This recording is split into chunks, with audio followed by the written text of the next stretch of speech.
नित्यं भगवतो सेवया भगवतीरुत्तम श्लोके भक्तिर्भगवती नष्टते मुखां करोति वाचलं पंगं लंघयते गिरिं यत्रे।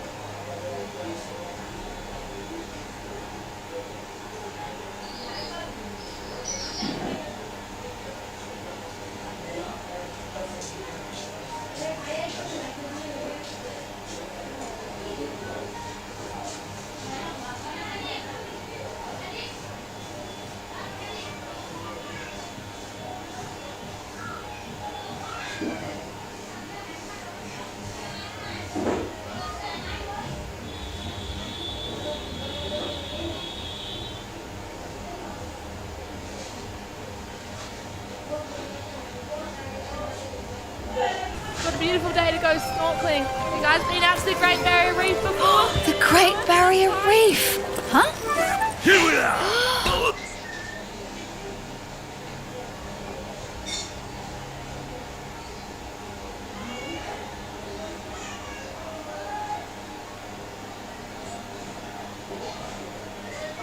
About the year 1500 AD, the incarnation of God Sri Krishna Chaitanya Mahaprabhu began the Hare Krishna movement in Navadvip, a city in the Indian province of Bengal. This movement, based on the philosophy of ancient Sanskrit texts of devotion to Krishna like the Bhagavad Gita and Srimad Bhagavatam, spread all over India within a short time. The movement popularized Sankirtan, the congregational chanting of the Maha Mantra Hare Krishna Krishna Krishna Hare Hare. Hare Rama Rama Rama Hare Hare, as the most effective means of God realization for the present age of Kali, a time of rampant faithlessness, sin and materialism. After 1750 AD, the influence of the Hare Krishna movement seemed to wane. Many sects of Sahajiyas, cheap pseudo-devotees, sprouted up, each claiming to be the true purveyors of Vaishnava Dharma, the religion of Lord Vishnu or Krishna. Because of their bad character, the Sahajiyas brought disrepute upon the pure movement of love of God begun by Chaitanya Mahaprabhu. In the 1800s, an eternally perfect devotee of Krishna descended from the spiritual world to the material world to revive the Hare Krishna movement and to initiate its expansion beyond the borders of India. This was Srila Bhaktivinoda Thakur. Srila Bhaktivinoda Thakura, who was named Kedarnath Datta by his father, some say by his godfather, was born in opulent circumstances on the 2nd of September 1838. On a Sunday in Biranagara, Ulagrama, in the district of Nadia. He was the seventh son of Raja Krishnananda Datta, a great devotee of Lord Nityananda. He was also known as the great-grandson of Madana Mohana and the third son of his godfather Anandakandra. He would be known as Daitya Kulera Prahlada in the family of demons. This was because Vaishnavism was not very much respected in his family. On his mother's side, there was no respect for Vaishnavism at all. His childhood was spent at the mansion of his maternal grandfather Mustafi Mahasaya in Biranagara. His environment at this time was very opulent. He got his elementary education at the primary school started by his grandmother. Later he attended an English school in Krishnanagara, started by the king of Nadia. He left that school when his older brother died unexpectedly of cholera. When he was 11 years old, his father passed away. Subsequently, the grant of land that had been conferred upon his grandmother changed owners. At this time the family fell into a condition of poverty. Their great wealth proved to be illusory.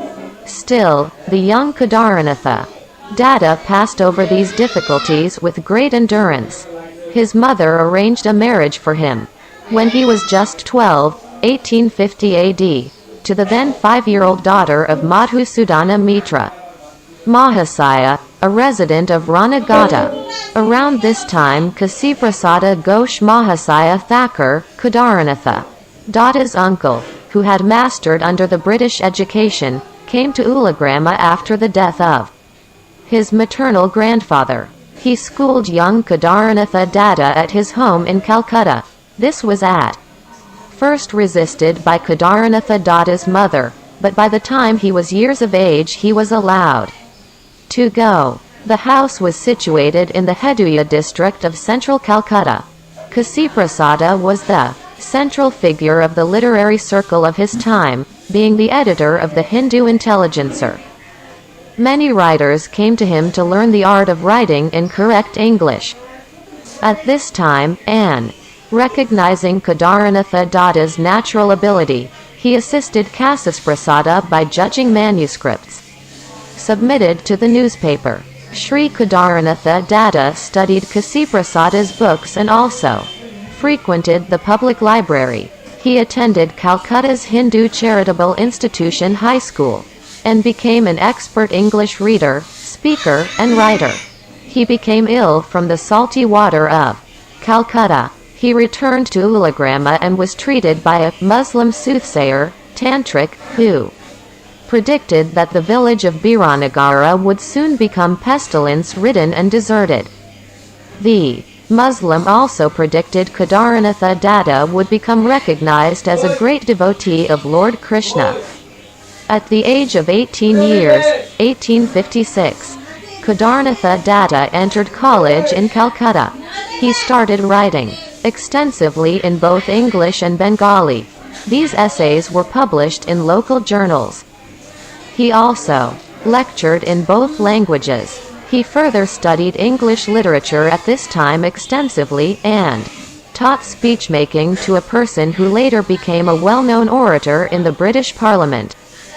Between the years 1857 to 1858 he composed a two-part English epic entitled The Purayad, which he planned to complete in 12 books. These two books describe the life of Porus, who met Alexander the Great. Shriman Devendranatha Thakur, the eldest son of Maharshi Devendranatha Thakur, was Sri Kedaranatha Datta's best friend during these scholastic years. He assisted Kedaranatha Datta in his studies of Western religious literatures. Affectionately Kedaranatha Datta used to call Devendranatha Thakura, Baro Dada, or Big Brother. He was very taken by Christian theology, and regarding it more interesting, and less offensive than Hindu monism, Advaita Vedanta of Sankaracharya. He would spend many hours comparing the writings of Channing, Theodore Parker, Emerson and Newman. At the British Indian Society he gave a lecture on the evolution of matter through the material mode of goodness. At the end of 1858 Kedaranatha Datta returned to Biranagara and found the Muzzi's prediction about that place to have come true. The place was ruined and deserted. Sri Kedaranatha Datta brought his mother and paternal grandmother with him from there to Calcutta. Soon after he went to Orissa to visit his paternal grandfather, Rajavallabha Datta, who used to be a big man in Calcutta, who was now living as an ascetic in the Orissaan countryside. His days were coming to a close. He could predict the future, so he knew it himself very well. He wanted Kedaranatha Datta to be with him when he departed this world, which he did in 1859, when Kedaranatha Datta was 21 years of age. After receiving his grandfather's last instructions, he traveled to all the monasteries and temples in the state of Orissa. As a young householder, Srila Bhaktivinoda began to consider the question of the means of his livelihood. He was not interested in business, as he'd seen how the apparent, necessary dishonesty of the trade world due to competition for sales had morally weakened the merchant class. Their work ethics becoming removed from the principle of mutually helping others, by which they would automatically be protected from failure to succeed, as well as being cooperatively assisted by the natural laws of compensation, karma. He decided instead to become a school teacher. He established a school for English education in the village of Kendrapara near Chudagrama, in Orissa, thus becoming a pioneer in English teaching in that state. He also could see the oppressive power wielded by the landowners of Chudagrama. After some time he went to Puri and passed a teacher's examination. He got a teacher's post in a Cuttack school and later became headmaster of a school in Bhadraka and then in Madanapura. His dedicated work was noted by the school board authorities. In Bhadraka, his first son Ananda Prasada, A. Sayutananda, was born in 1860. He published a book that year in English that described all the ashramas and temples in the state. This book received favorable mention in the work called Orissa by British historian Sir William Hunter. Hunter praised Kedaranatha Datta's moral and religious character, as everyone did. As the headmaster of the Medanapura High School, Kedaranatha Datta looked into the various religious sects, their philosophies and practices. He could see that many of them were taking it all very cheaply. He came to understand that the only real religion that had ever been established in Bengal was that of Sri Chaitanya Mahaprabhu. Unfortunately, at present, his movement was not well represented due to the misrepresentation and corruptions and influence of the Appa Sampradayas. This sincere soul Sri Kedaranatha Datta could not even get a copy of the Sri Chaitanya Charitamrita, despite all his efforts. The Thakura made an onslaught against those who belonged to the Apasampradayas, who were polluting Gaudiya Vaishnavism by basically 13 deviant philosophies, Ala, Baula, 2 types, Kartabhaja, Netta, Daravesa, Sani, Sahajiya, Sakibeki, Smarta, Jatagasani, Ativadi, Kadadhari and Gauranga Nagari. These deviant groups, mostly because of their boldness, had been seen by the public as the Gaudiya Sampradaya, though actually none were following the pure Vaisnava regulative principles strictly, as laid down by the followers of Sri Krishna Chaitanya, namely the Goswamis. Being a follower of the Goswamis are not as interdependent on qualifying one to be a Gaudiya Vaisnava.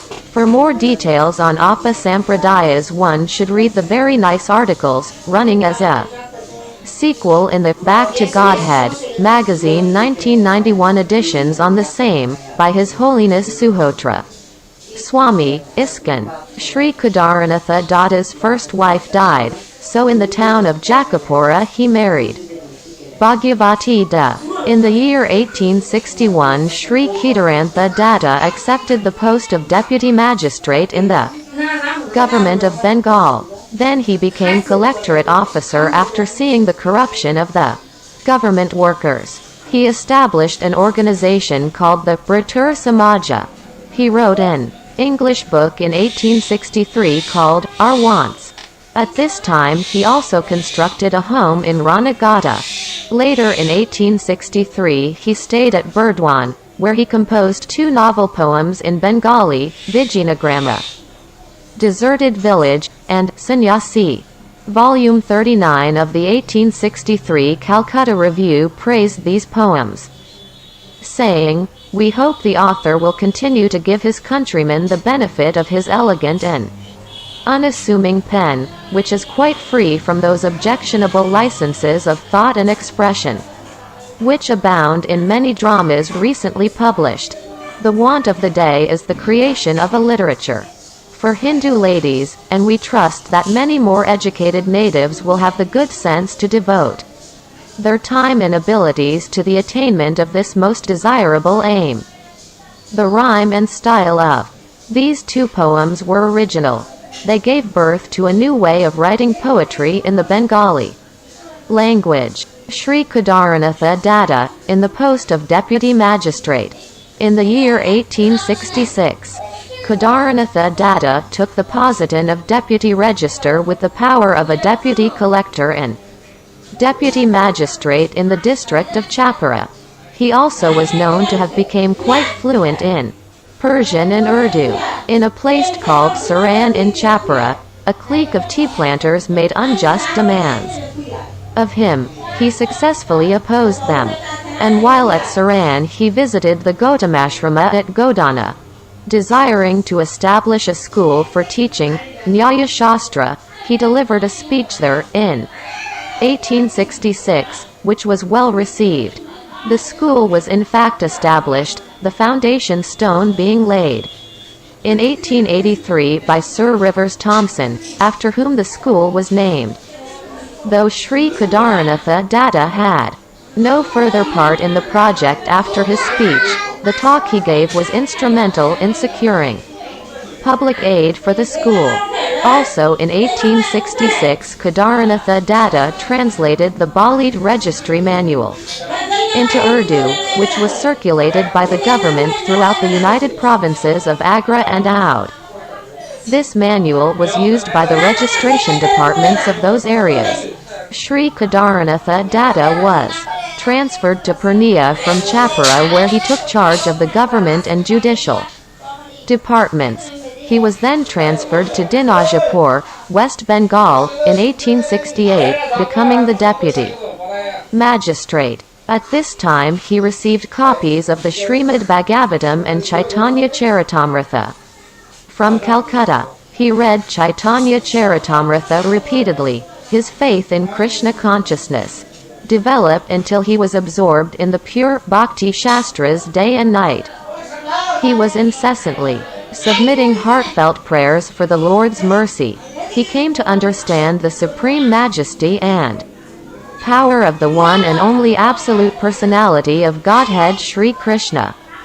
He published a song about Lord Chaitanya entitled Saksidananda Premalankara in 1869, while serving as deputy magistrate under the government of Bengal in Dinajapur. He delivered a speech in the form of a treatise he had written on the Srimad Bhagavatam to a big congregation of many prominent men of letters from many parts of India and England. He was transferred to Kamparana, during which time his second son, Radhika Prasada, was born. In Kamparana, people used to worship a ghost in a banyan tree which had the power to influence the mind of the local judge to decide in the favor of the worshipper. Sri Kedaranatha Datta engaged the father of Pandita Ramabai, a famous girl scholar. to read Srimad Bhagavatam under the tree continuously, by day and night. After 1 month, the tree crashed to the ground, and naturally many people found faith in the Srimad Bhagavatam. From Kamparana he went to Puri, which gladdened his heart no end. Near the capital of Orissa, in the town of Kamanala, there lived a yogi named Basakasena, who would lean into a fire while sitting close by, then return to an erect sitting posture. In this way he'd rock back and forth over the flames. He could also produce fire from his head. He had 2 companions going by the names Brahma and Shiva. He claimed to be Mahavishnu. The small kings of Orissa came under his sway and were providing funds for the construction of a temple for the Triguna avatarises. They also sent him women with whom he engaged in Rasalila enjoyments. Basakasena declared he'd drive off the British from ruling Orissa and himself would become king. He published such statements, which were circulated all around Orissa. The British thought him a revolutionary for speaking out against the British Raj, so the district governor of the national government of Bengal drew up arrest orders. But nobody in Orissa dared to act upon these orders, as they all feared Basakasena. Mr. Ravenshaw, district commissioner for Orissa, requested Sri Kedaranatha Datta to bring Basakasena to justice. Sri Kedaranatha Datta went personally to Basakasena. Basakasena showed some powers that would normally scare off an ordinary man, and informed Kedaranatha Datta that he knew well who he was and his mission, but that since he, Basakasena, was the Lord, he'd better not interfere with him.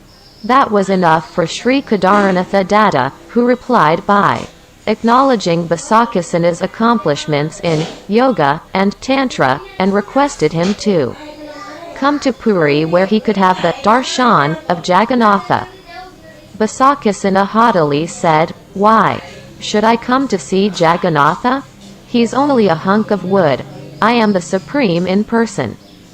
Sri Kedaranatha Datta became instantly furious and arrested the rogue, brought him to Puri and threw him in jail, where he was guarded by 36 Muslim constables and 72 policemen from Cuttack day and night. The accomplices to the divine trilogy, Brahma and Shiva, avoided arrest by claiming they'd been forced by Basakasena to do as they'd done. But Mr. Taylor, subdivision officer at Kodar, later prosecuted them. The fearless Kedaranatha Datta tried Basakasena in Puri. The trial lasted 18 days, during which time thousands of people whom he had control over gathered outside the courtroom demanding Basakasena's release. On day 6 of the trial, Kedaranatha Datta's second daughter Kadambini, aged 7 years, became seriously ill and nearly died, but within a day she had recovered. Sri Kedaranatha Datta knew it was the power of the tantric yogi at work. He remarked, "Yes, let us all die, but this rascal must be punished."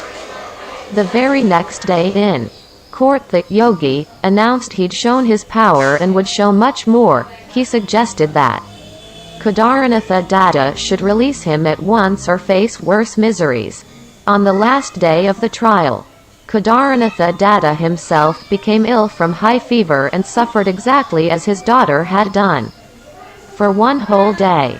But the determined Kedaranatha Datta pronounced the man guilty and sentenced him to 18 months for political conspiracy. When Basakasena was being readied for jailing, one drive, Walter, the district medical officer, cut off all the yogi's hair. The yogi drew power from his long hair. He hadn't eaten or drunk during the whole trial, so he fell to the floor like a dead man and had to be taken by stretcher to jail. After 3 months he was moved to the central jail at Midnapura, where he took poison and died there in the year 1873. In Puri, Sri Kedaranatha Datta studied Srimad Bhagavatam with the commentary of Sridhara Swami. He also copied out in longhand the Sat Sandarbhas of Jiva Goswami and made a special study of Rupa Goswami's Bhakti Rasamrta Sindhu. Between the years 1874 and 1893, Bhaktivinoda Thakur spent much time in seclusion chanting the holy name. Though he still executed his worldly duties perseveringly, he wrote several books in Sanskrit such as Sri Krishna Samhita, Tattva Sutram and Tattva Viveka, which we have cited in the early sections of this book. He wrote many books in Bengali such as the Kalyana Kalpataru. In 1874 he composted Datta Kaushubha in Sanskrit. While in Puri he established a Vaishnava discussion society known as the Bhagavat Samsat in the Jagannatha Vallabha Gardens, where Sri Ramananda Raya did bhajana. All the prominent Vaishnavas joined this group, except for Raghunatha Dasa Babaji, known as Siddha Purusha. He thought that Srila Bhaktivinoda Thakura was unauthorized, as he did not wear Kanthimala or Tilaka. Moreover, he advised other Vaishnavas to avoid Srila Bhaktivinoda Thakura's association. But soon thereafter Raghunatha Dasa Babaji contracted a deathly illness for his offense. In a dream, Lord Jagannatha appeared to him and told him to pray for the mercy of Bhaktivinoda Thakura if he at all wanted release from the illness and death. He did so. Bhaktivinoda Thakura gave him special medicines and cured him, and also blessed Raghunatha Dasa Babaji with a true awareness of Bhaktivinoda Thakura's position. Others had a natural affection like Sri Swarupa Dasa Babaji, who did bhajana at Satasana near the ocean in Puri. He showed much affection for Srila Bhaktivinoda Thakura and gave him many profound instructions and insights from his own realizations on the bhajana of the holy name. Another Sharan Dasa Babaji preached and printed books advising that one should chant the Hare Krishna Mahamantra in Japa and Nitai Gora Radhe Syama Hare Krishna Hare Rama in Kirtana. Srila Bhaktivinoda Thakura preached long and hard to him. After a long time Sharan Dasa Babaji came to his senses and begged forgiveness from Srila Bhaktivinoda Thakura, admitting his fault in spreading this nonsense mantra all over Bengal. 6 months later Sharan Dasa Babaji went mad and died in great distress. Srila Bhaktivinoda Thakura was one of this age's foremost devotional scholars, yet humbly presents himself as the insignificant messenger of the Lord, as we can note from this following message of his. The way how I got the inspiration to compile this book, Sri Srimad Bhagavata Arka Marichamala, is a divine mystery which I felt not proper from my part to disclose, as it might be bridging spiritual conceit, but subsequently I realized that it would be an undoing to my spiritual master, which might stand as an obstacle on the path of my spiritual progress. Therefore, without any shame I record the fact that while under the benediction of my guru Sri Bapin Bihari Goswami, who belonged to the great heritage of Thakur Vamshibadananda, a faithful follower of my Lord Sri Chaitanya Mahaprabhu, I was deeply penetrating upon Srimad Bhagavatam. One day in a vision Sri Svarup Damodara, the right-hand personal adherent of Lord Sri Chaitanya, instructed me to compile the slokas of Srimad Bhagavatam in accordance with the principles of Sambandha, Abhidhaya, and Prayohana, as laid down by Sri Chaitanya Mahaprabhu, so that the book will read with an easy understanding with great interest and delight by the loving devotees of the Lord. Sri Svarupa Damodar Prabhu further guided me by giving a wonderful explanation of the first sloka of Srimad Bhagavatam, and also showed me how I have to explain the slokas under the light of Gaudiya Vaishnava philosophy. B. P. Yati, 1978. Bhaktivinoda Thakura's Sri Srimad Bhagavata. Arka Marichamala. Chapter 20. Supplication 3. Inclusion. Page 479. Srila Bhaktivinoda Thakura became manager of Jagannatha Puri Temple. He used his government powers to establish regularity in the worship of the deity. In the Jagannatha Puri Temple courtyard he established a Bhakti Mandapa, where daily discourses of Srimad Bhagavatam were held. Srila Bhaktivinoda Thakura would spend long hours discussing Krishna and chanting the holy name, especially at Tota Gopinatha Mandir, the tomb of Haridasa Thakur, the Siddhabacula and the Gambhira. He made notes on the Vedanta Sutra which were used by Sri Syamalala Goswami in the edition of the Govinda Bhasya by Baladeva Vidyabhushana that he published. Near the Jagannatha Vallabha Gardens, in a large house adjacent the Narayana Chatta Matha, on the 5th day of the dark fortnight of Magha in the year 1874. The fourth son of Bhaktivinoda Thakura took birth. He was named Bimala Prasada, later known as Om Visnupada Paramahamsa Sri Srimad Bhaktisiddhanta Saraswati Prabhupada.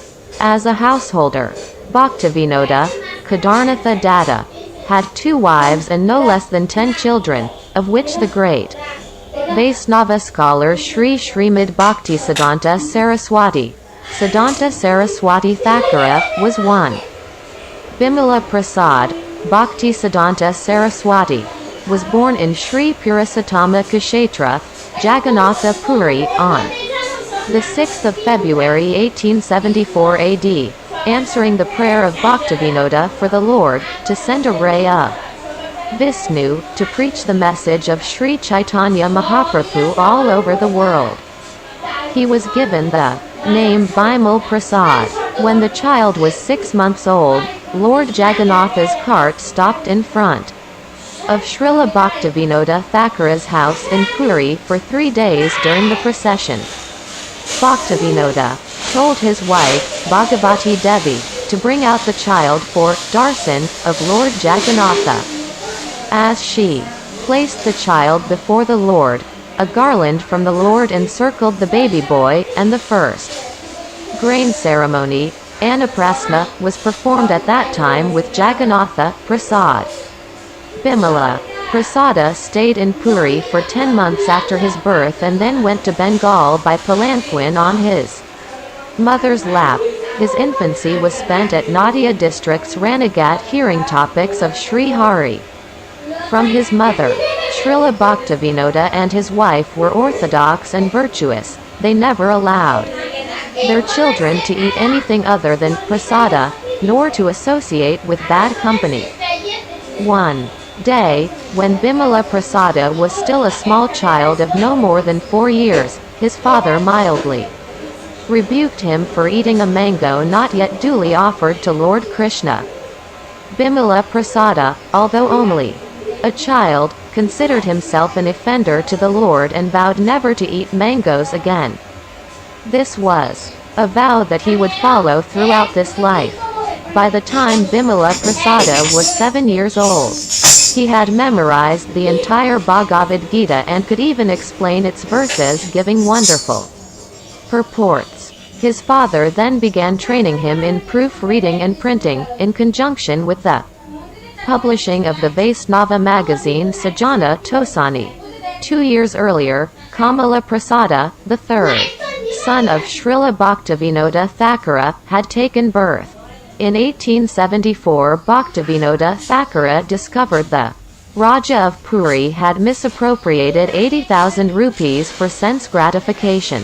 This money belonged to the temple, so Bhaktivinoda Thakura forced the Raja to give Lord Jagannatha Bhoga 52 times daily. This diminished the money quickly. The Raja was angry at Bhaktivinoda Thakura and began, with the help of 50 feet pandits, a Maran Karmani Tantric Yajna, meant for killing Bhaktivinoda Thakura, which went on for 30 days. When the last oblations were poured, it was the king's son and not the pure-hearted Srila Bhaktivinoda Thakura who died. He left Puri on special business, returned to Bengal and saw Navadvip, Santipura and Kalana.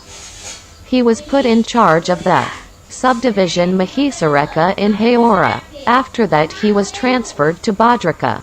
In August 1878 he was made head of the subdivision Naraila in the Yashohan district. While in Naraila his two famous books Sri Krishna Samhita and Krishna Kalpataru were published. In a letter dated April 16, 1880, Dr. Reinhold Rost wrote to Srila Bhaktivinoda Thakura by representing Krishna's character and his worship in a more sublime and transcendental light than has hitherto been the custom to regard him. You have rendered an essential service to your co-religionists, and no one would have taken more delight in your work than my departed friend Goldstucker, the sincerest and most zealous advocate the Hindus ever had in Europe. These two works brought the devotional attention of many of India's pandits and educated men. In 1877 Varada Prasada was born, Srila Bhaktivinoda Thakura's fifth son. In 1878, Viraja Prasada was born, the sixth son. Both appeared at Ranagata. Srila Bhaktivinoda Thakura took Pankaratrika Diksha, initiation from Bipin Bihari Goswami, descended from the Janava family of Vignapara. At the same time, his seventh son, Lalita Prasada, appeared at Ranagata. Many people had adopted Vaishnavism at Haraila, but they could not tell who was a Vaishnava and who not. Srila Bhaktivinoda Thakura gave them shelter and instructed them on this matter most exactingly. Once Srila Bhaktivinoda Thakura and his son cum assistant went to see Bhaktivinoda's guru, Vipin Bihari Goswami. Vipin Bihari Goswami was coming in the disciplic succession from Sri Gadadhar Pandit, the plenary portion of Srimati Radharani. The followers of this line are generally Raganuga Bhaktas. Worshipping Sri Gaura Gadadhara in a loving spontaneous mood of bhava. This mode of worship is not for those who are materially confined by the dictates of the body and senses, but for those who are already experiencing their eternal loving relationship with the divine couple Sri Radha Krishna. There is an interesting little story which captures the mood of Bhaktivinoda and that of his son, then named Siddhanta Saraswati. In their Siddha Deha, as pure, Nitya Siddha, eternal associates of Lord Krishna, Bhaktivinoda Thakura as Kamala Manjari, one of the maid servants of the Gopis, and Siddhanta Saraswati as her assistant Nayana Manjari. Srila Bhaktivinoda Thakura's dealings with his Diksha Guru were always exemplary, even though Vipin Bihari Goswami was not very advanced, being a Kanistha Adhikari Guru, whereas the Thakura was an Uttama Adhikari Paramahamsa of the highest order. Still Bhaktivinoda always played the humble disciple. On one such occasion in the presence of young Siddhanta Saraswati, Bhaktivinoda Thakura paid his respectful obeisances to his guru. Vipin Bihari Goswami replied by placing his feet on the Thakura's head. For the young, fiery Siddhanta Saraswati this was too much.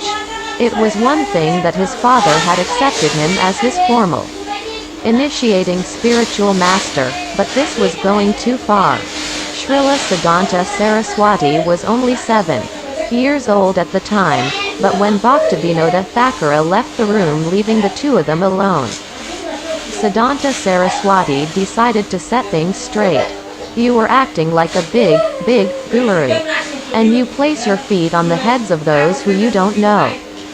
If you knew who the Thakura is, you would not do it. But you do not know. My father is a great exalted, Nitya Siddha, eternal associate of Sri Radha and Krishna who has come here to fulfill their mission. Do you think that You are so advanced that you can place your feet on the head of such a person? I think not. You have proven yourself to be a Kanistha Adhikari, neophyte, by not being able to distinguish between those who are advanced and those who are less advanced. Therefore I suggest that you desist from this practice any further. Srila Bhaktivinoda Thakura then re-entered the room and the conversation changed. Later that day Vipin Bihari Goswami mentioned to Bhaktivinoda, "Your son is bold to the point of being rude." Later Thakura Bhaktivinoda found out about the conversation and used to jokingly glorify his exalted son to his friends, saying how he is fearless, that he even chastised my guru, Vipin Bihari Goswami. Reflecting on this incident, we can see that even if one's spiritual master is not an Uttama Adhikari, Mahabhagavat, devotee of the Lord, still one should be satisfied, and serve him anyway. Bhaktivinoda Thakura, who himself was certainly a Mahabhagavat, set the example how to serve and show respects. On the other side of the transcendental coin, Srila Bhaktisiddhanta Saraswati showed a nice lesson to us. We should not show ourselves to be more advanced than we really are, lest we commit offenses against those who are actually advanced. In 1881 Bhaktivinoda Thakura began publishing Sajanatasani, his Vaisnava journal. Srila Bhaktivinoda Thakura had previously pilgrimaged to Kasi, Prayaga, Mathura and Vrindavana, Vraja Mandal, in 1866. At the close of his stay in Narayala he desired to again see the land of Vraja. He took 3 months for this purpose. At this time he met Srila Jagannatha Dasa Babaji there, who had a program by which he moved every 6 months between Navadvipa and Vrindavana. Meeting him, Srila Bhaktivinoda Thakura accepted him as his eternally worshipable Siksa, instructing guru.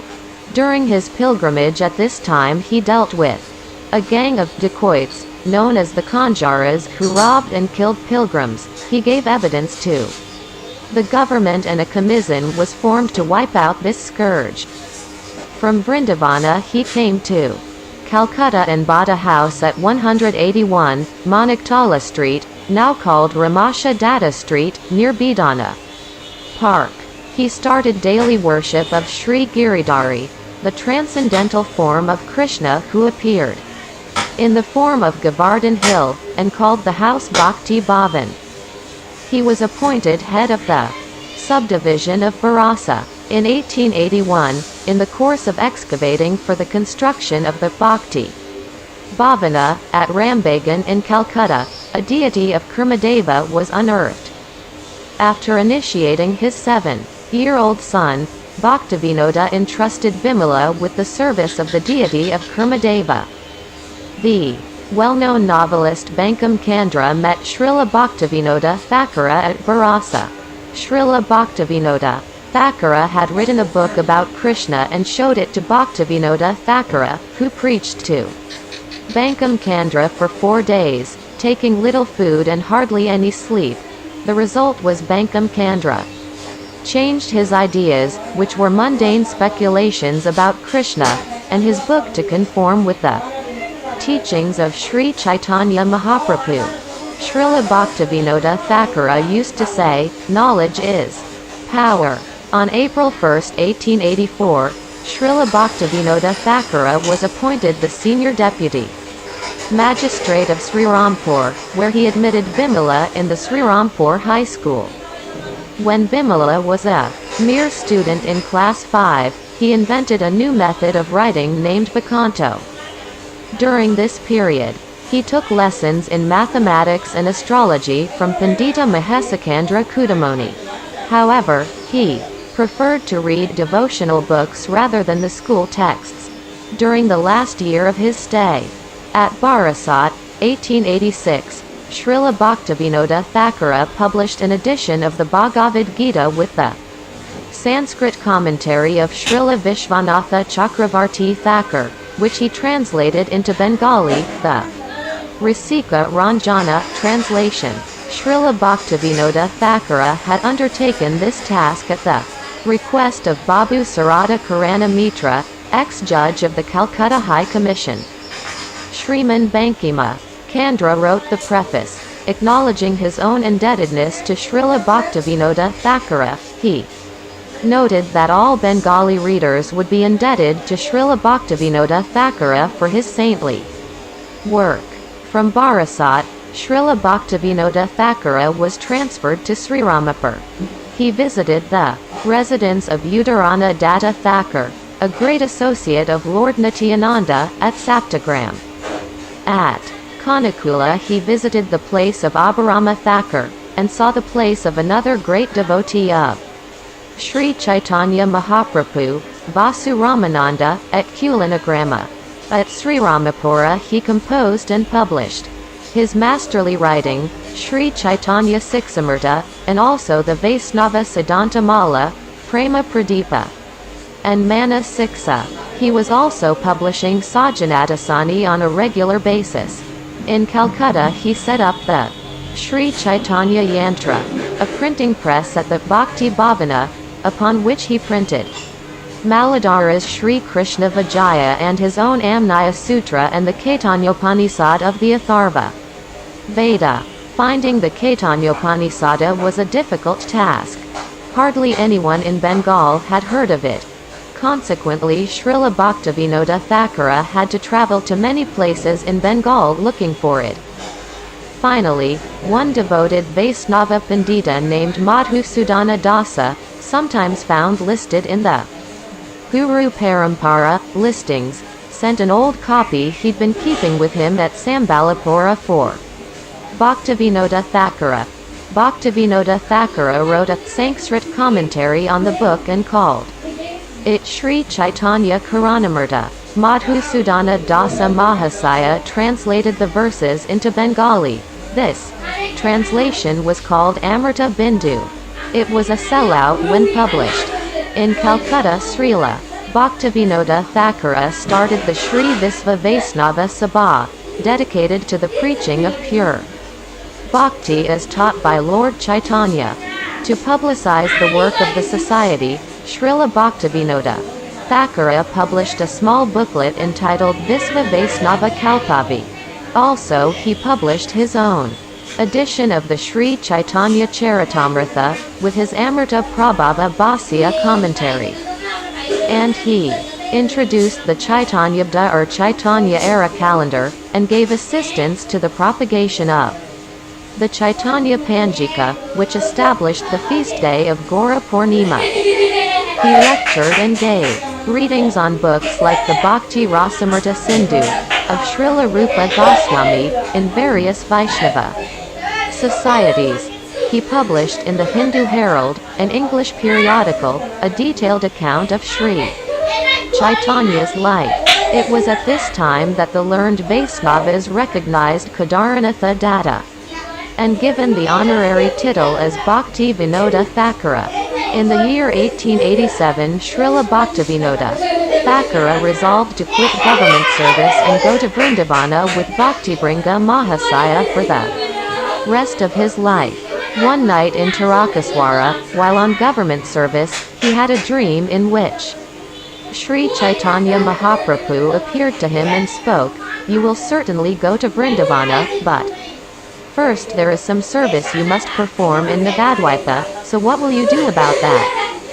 When the Lord disappeared, Bhaktivinoda Thakura awoke. Srila Bhakti Brinha Mahasaya, hearing of this dream, told Bhaktivinoda Thakura to apply for a transfer to Krishnanagara. He did, even turning down offers of personal assistantship to the Chief Commissioner of Assam and the seat of the Minister of Tripura State. He even tried to retire at this time, but his application was not accepted. Finally, in December of 1887, he arranged for a mutual exchange of personnel, himself for Babu Radha Madhava Vasu, Deputy Magistrate of Krishnanagara. During his stay at Krishnanagara, Bhaktivinoda Thakura used to go to Navadvipa and search for the birth site of Sri Chaitanya Mahaprabhu. One night he was sitting on the roof of the Rani Dharmasala in Navadvipa chanting on his japa beads, when he spotted a very tall tala tree with some very strange substance attached to it. Near the tree was a small building that gave off a remarkable effulgence. Soon afterwards, he went to the Krishnanagara collectory where he began to study some very old manuscripts of Chaitanya Bhagavat and Navadvipa Dhamma Parikrama by Narahari Sarkar, and some old maps of Nadia. He went to the village of Balaladibi and spoke with many elderly people there, and uncovered facts about the modern-day Navadvipa. In the year 1887, he discovered that the place he'd seen from the Dharmasala rooftop was in fact the birthplace of Mahaprabhu. This was confirmed by Srila Jagannatha Dasa Babaji, the head of the Gaudiya Vaisnava community in Nadia. A great festival was held there. Srila Bhaktivinoda Thakura published the Navadvipa Dhamma Mahatmya. Also in 1887, Srila Bhaktivinoda Thakura renovated the house of Srila Jagannatha Dasa Babaji at Ravishgada. He took leave from office for 2 years and acquired a plot of land at Sri Gadadramadvipa, or Svarupaganga. He built a retirement house there for his bhajana, and called it Saravi Kunja. In 1890, he established the Namahata there. Sometimes Jagannatha Dasa Babaji would come there and have kirtana. Lord Nityananda had established his Namahata at the same place. Bhaktivinoda Thakura considered himself the street sweeper of the Nama Hata of Nitai. Once whilst stationed in Krishnaga, every second spare was spent in Mayapur.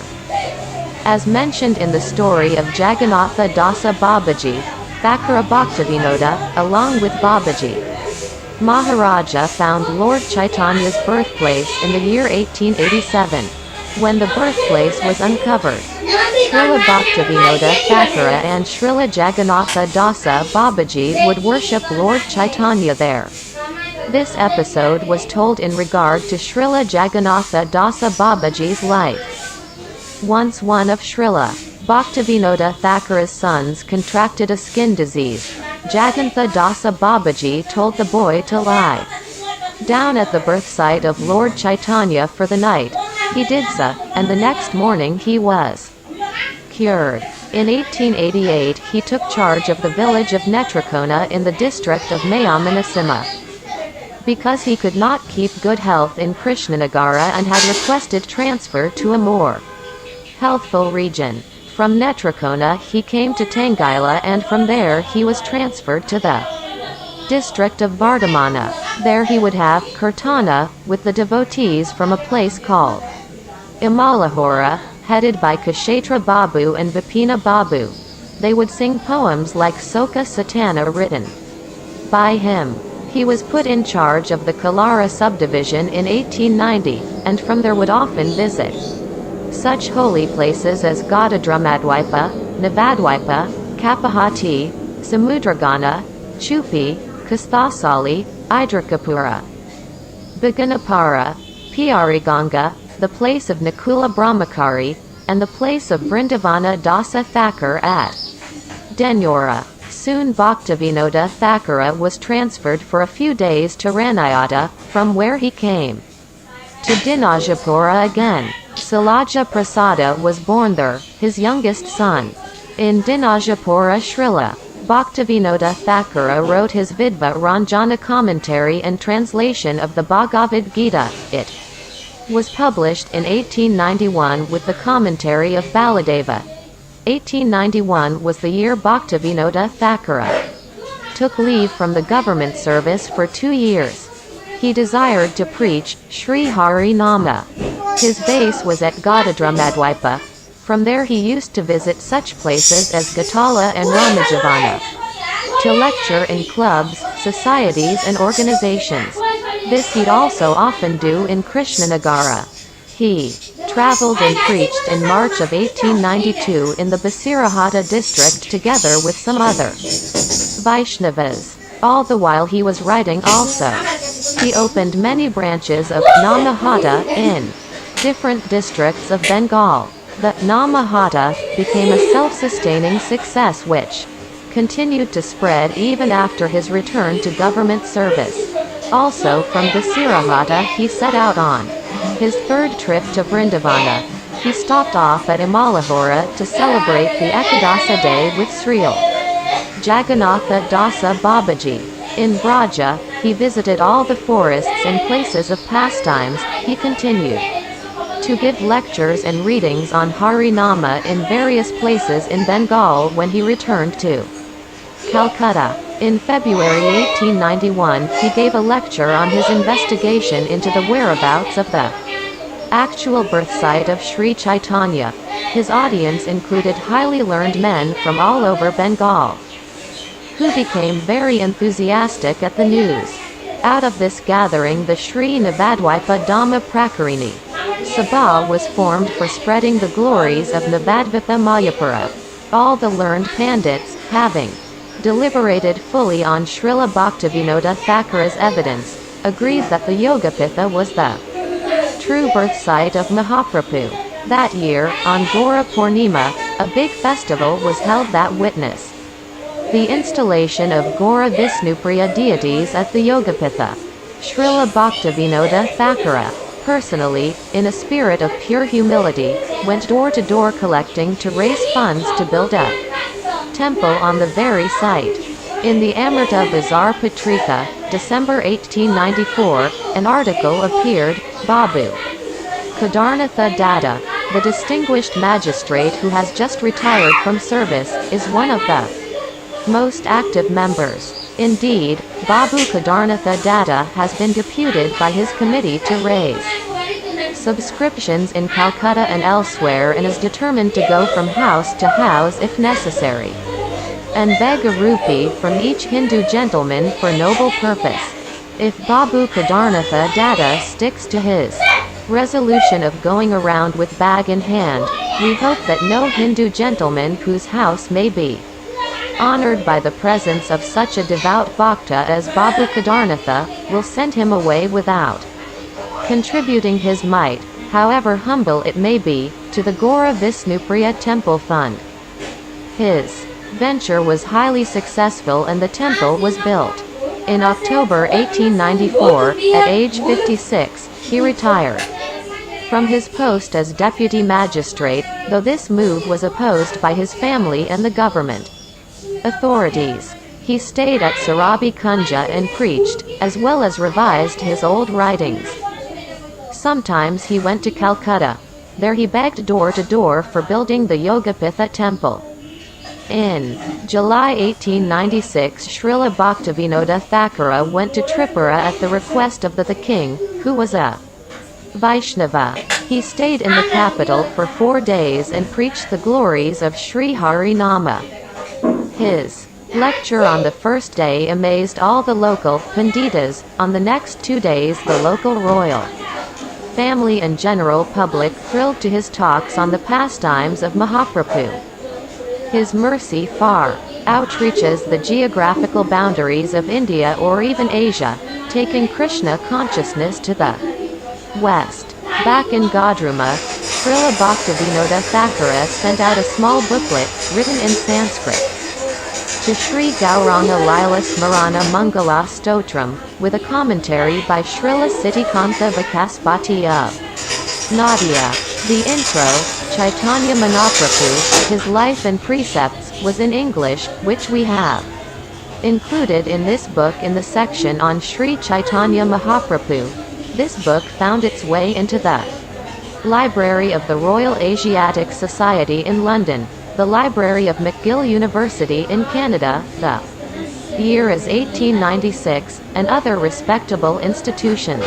It was reviewed in the Journal of the Royal Asiatic Society by Mr. F. W. Fraser, an erudite European scholar, in the rainy season of 1896. Requested by the Maharaja of Tripura, Srila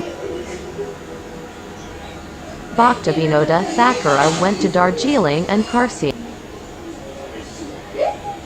O Sri Kedaranatha Datta had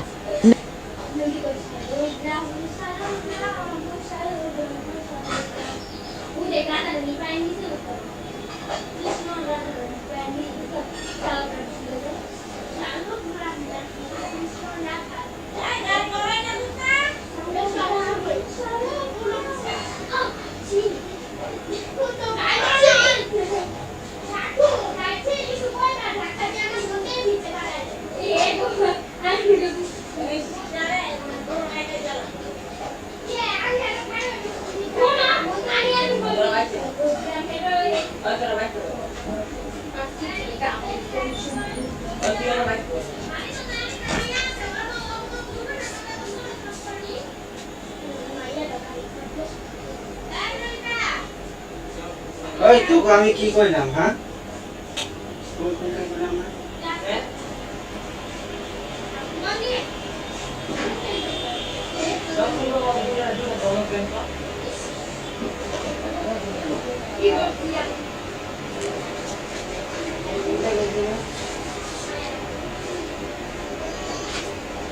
কি কইছেন বাবা আগে না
এই গায়ত্রী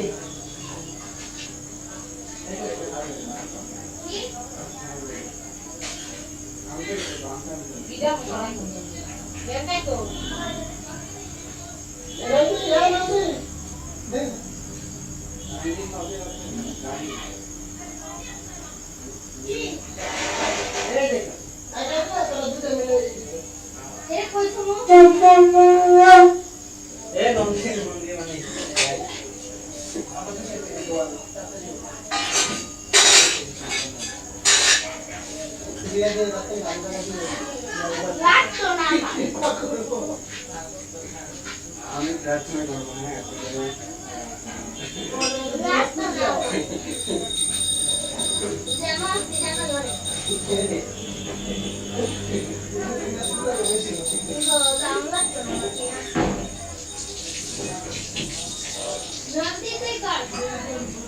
এই তুইও করতে আয় না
তো চালাই দিবি সব কিছু না দেখতে নাই তো কিছু না আমি পারি নাই তো উঠাই দেই এখানে তো ছেড়ে দিতে হবে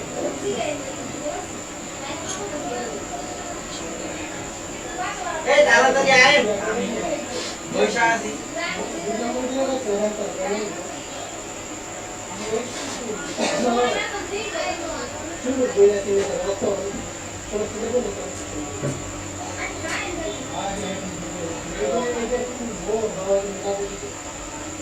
দেখতেছেন আমি তো চিনি না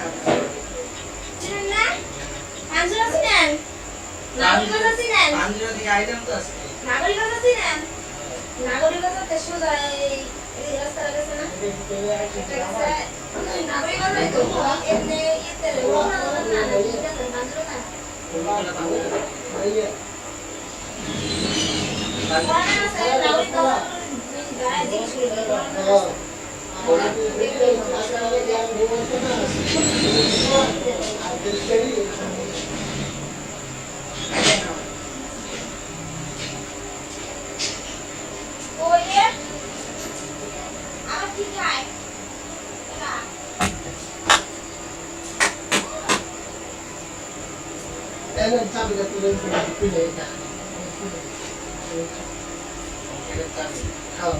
আপনার সংসারের সামনে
Thank you.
কি হয়েছে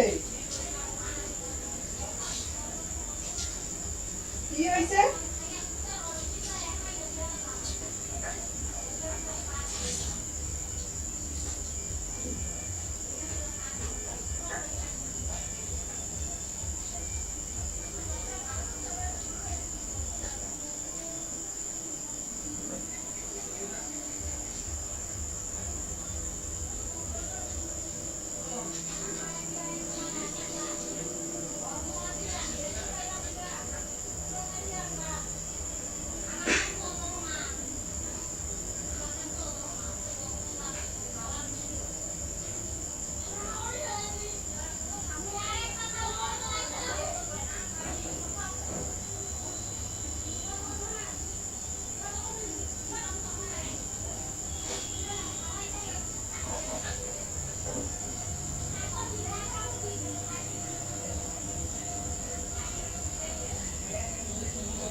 বাতাস তো নয়, বাতাস না একটা গাছে কথা বলা হয়।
তবু ওই যে ওই দাদা তো 500 টাকা ছাড় হয়েছে বুঝছেন আমার সঙ্গে বলছিল না 500 টাকা বলছিল আমার ছাড় হয়েছে মোবাইলে একটু আসছে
যেমন মানে যদি আমি কই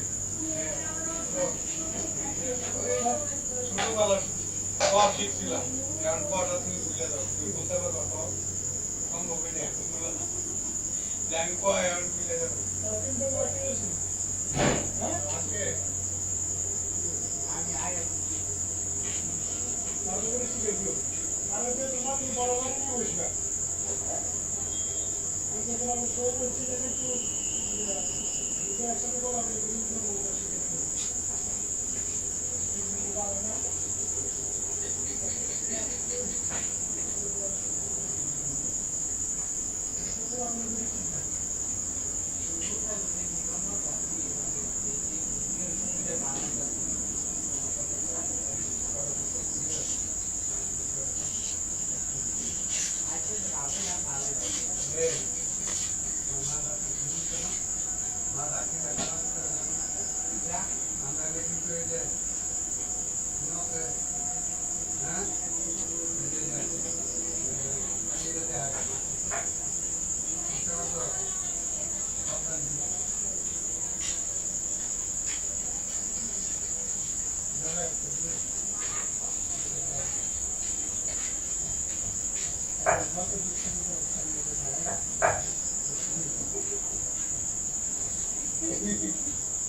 একটু এখন এই যে এটা আছে না এটা মানে কিভাবে লিখলে আপনাদের সুবিধা নিজে ফরম্যাট দিছি এই ফরম্যাটে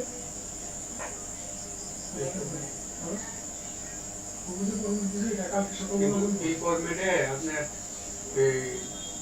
এরপরে আবার দ্বিতীয়তে আমি যেটা বলছিলাম পরে ওটা এটা বলছিল কারণ ওইটাতে হিসাবগুলো একসাথে করতে যাবে আয়ার বেটা করবেন সমস্যা বুঝলে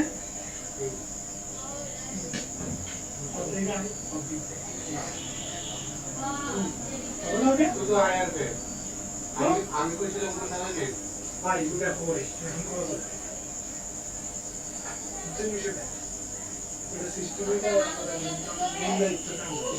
আয়ার বেটার মধ্যে তোমার উল্লেখ করা লাগে এখন আমি করবেন সমস্যা কি এখন কথা তো বলে রয়েছি এটাই তো আমি বলি এখন আপনি মনে করেন আমরা নিত্য সেবা করতে এখানে যদি আমি মনে করেন নিত্য সেবার জন্য আমি এই পাতাগুলো রেখে দিই এখানে শুধু নিত্য সেবার পাতাগুলো রাখবো তারপরে লাস্টের যুগটা হইব এই সবগুলো যুগ একসাথে করে পড়াশোনার একসাথে আর নাইলে এই নিত্য সেবা এই নই প্রচারের এই নই সব এরকম করলে দেখা গেছে একই তো এটা কাবজার দিচ্ছি না এটা পরিষ্কার দিচ্ছি ওটাই বেশি বেশি ওদের মনে তো খাতা ব্যাগ করতে না একটাই তো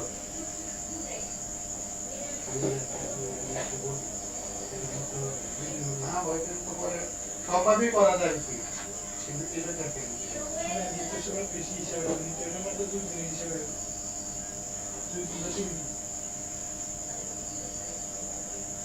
ভক্তদের খরচ আর আমাদের মধ্যে তুলি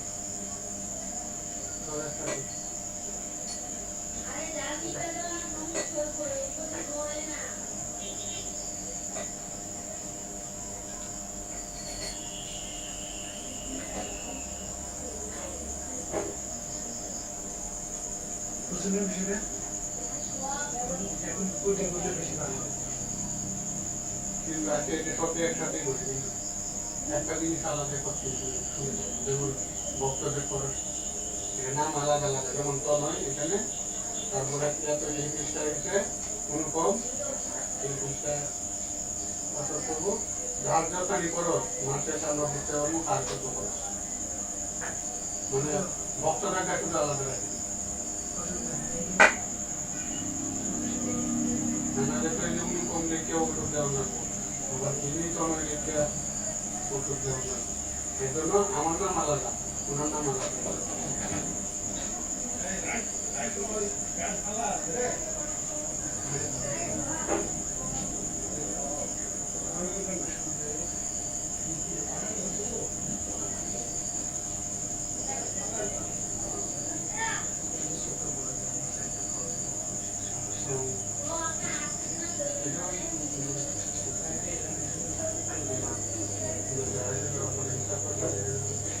যাই হোক গভর্নমেন্টের হিসেব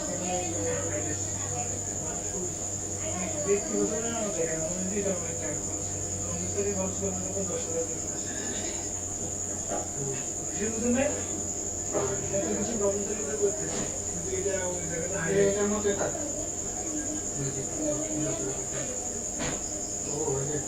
মনে করেন আগে তো ইয়ে ছিল না এখন একটু কিভাবে করে যাচ্ছে যেমন ধরেন যে খরচের দাম হয়েছে 24/6/2023 140 টাকা পানপাড়া গাড়ি না পানপাড়া গেছে 140 টাকা খরচ আবার 26/6/2023 এই যে শনিবার গেছি শনিবারে খরচ হয়েছে ঠিক আছে আমি এটা কিভাবে খরচ হয়েছে এটিতে বর্ণনা লিখতে যাচ্ছি যেমন 2890 টাকা কিভাবে খরচ হয়েছে অনুকূল পাবো এটা আমি একটা মেমো করতে বলি পরিষদ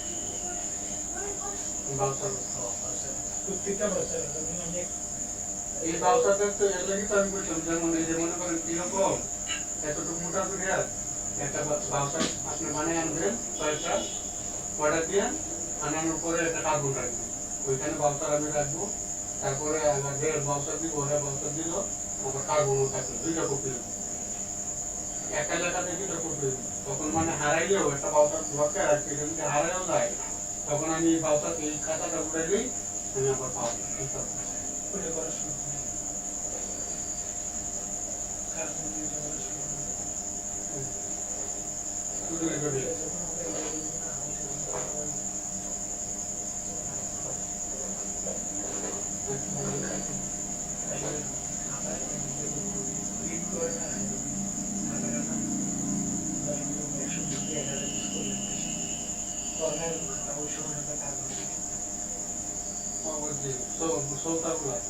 এখন হচ্ছে কি সাদা সুতা একটা সুলতান সুলতান মধ্যে চিন্তা করো না ডাইরেক্ট সুলতান ডাইরেক্ট সুতা বুঝলি নাই সিল বানাবো কিন্তু সিল বানাই তো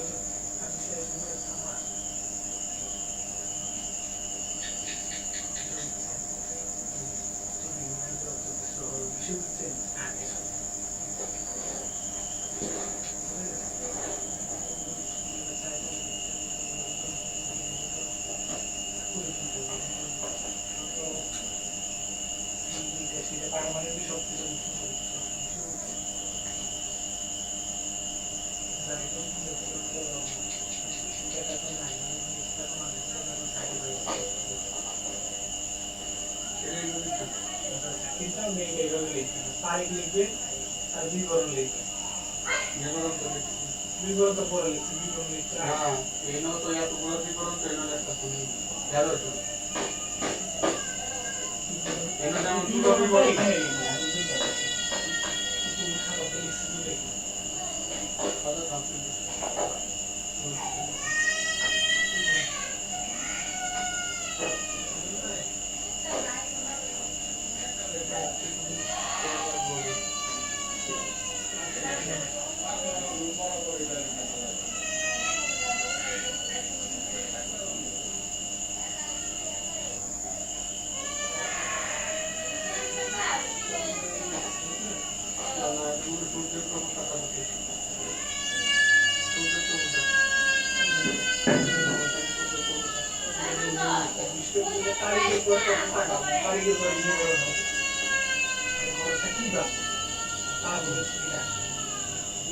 আমি আপাতত মনে করি একটু মানে আগে দিতে আগে হলো মনে করেন তারিখের পরে বিবরণের পরে থাকা এতো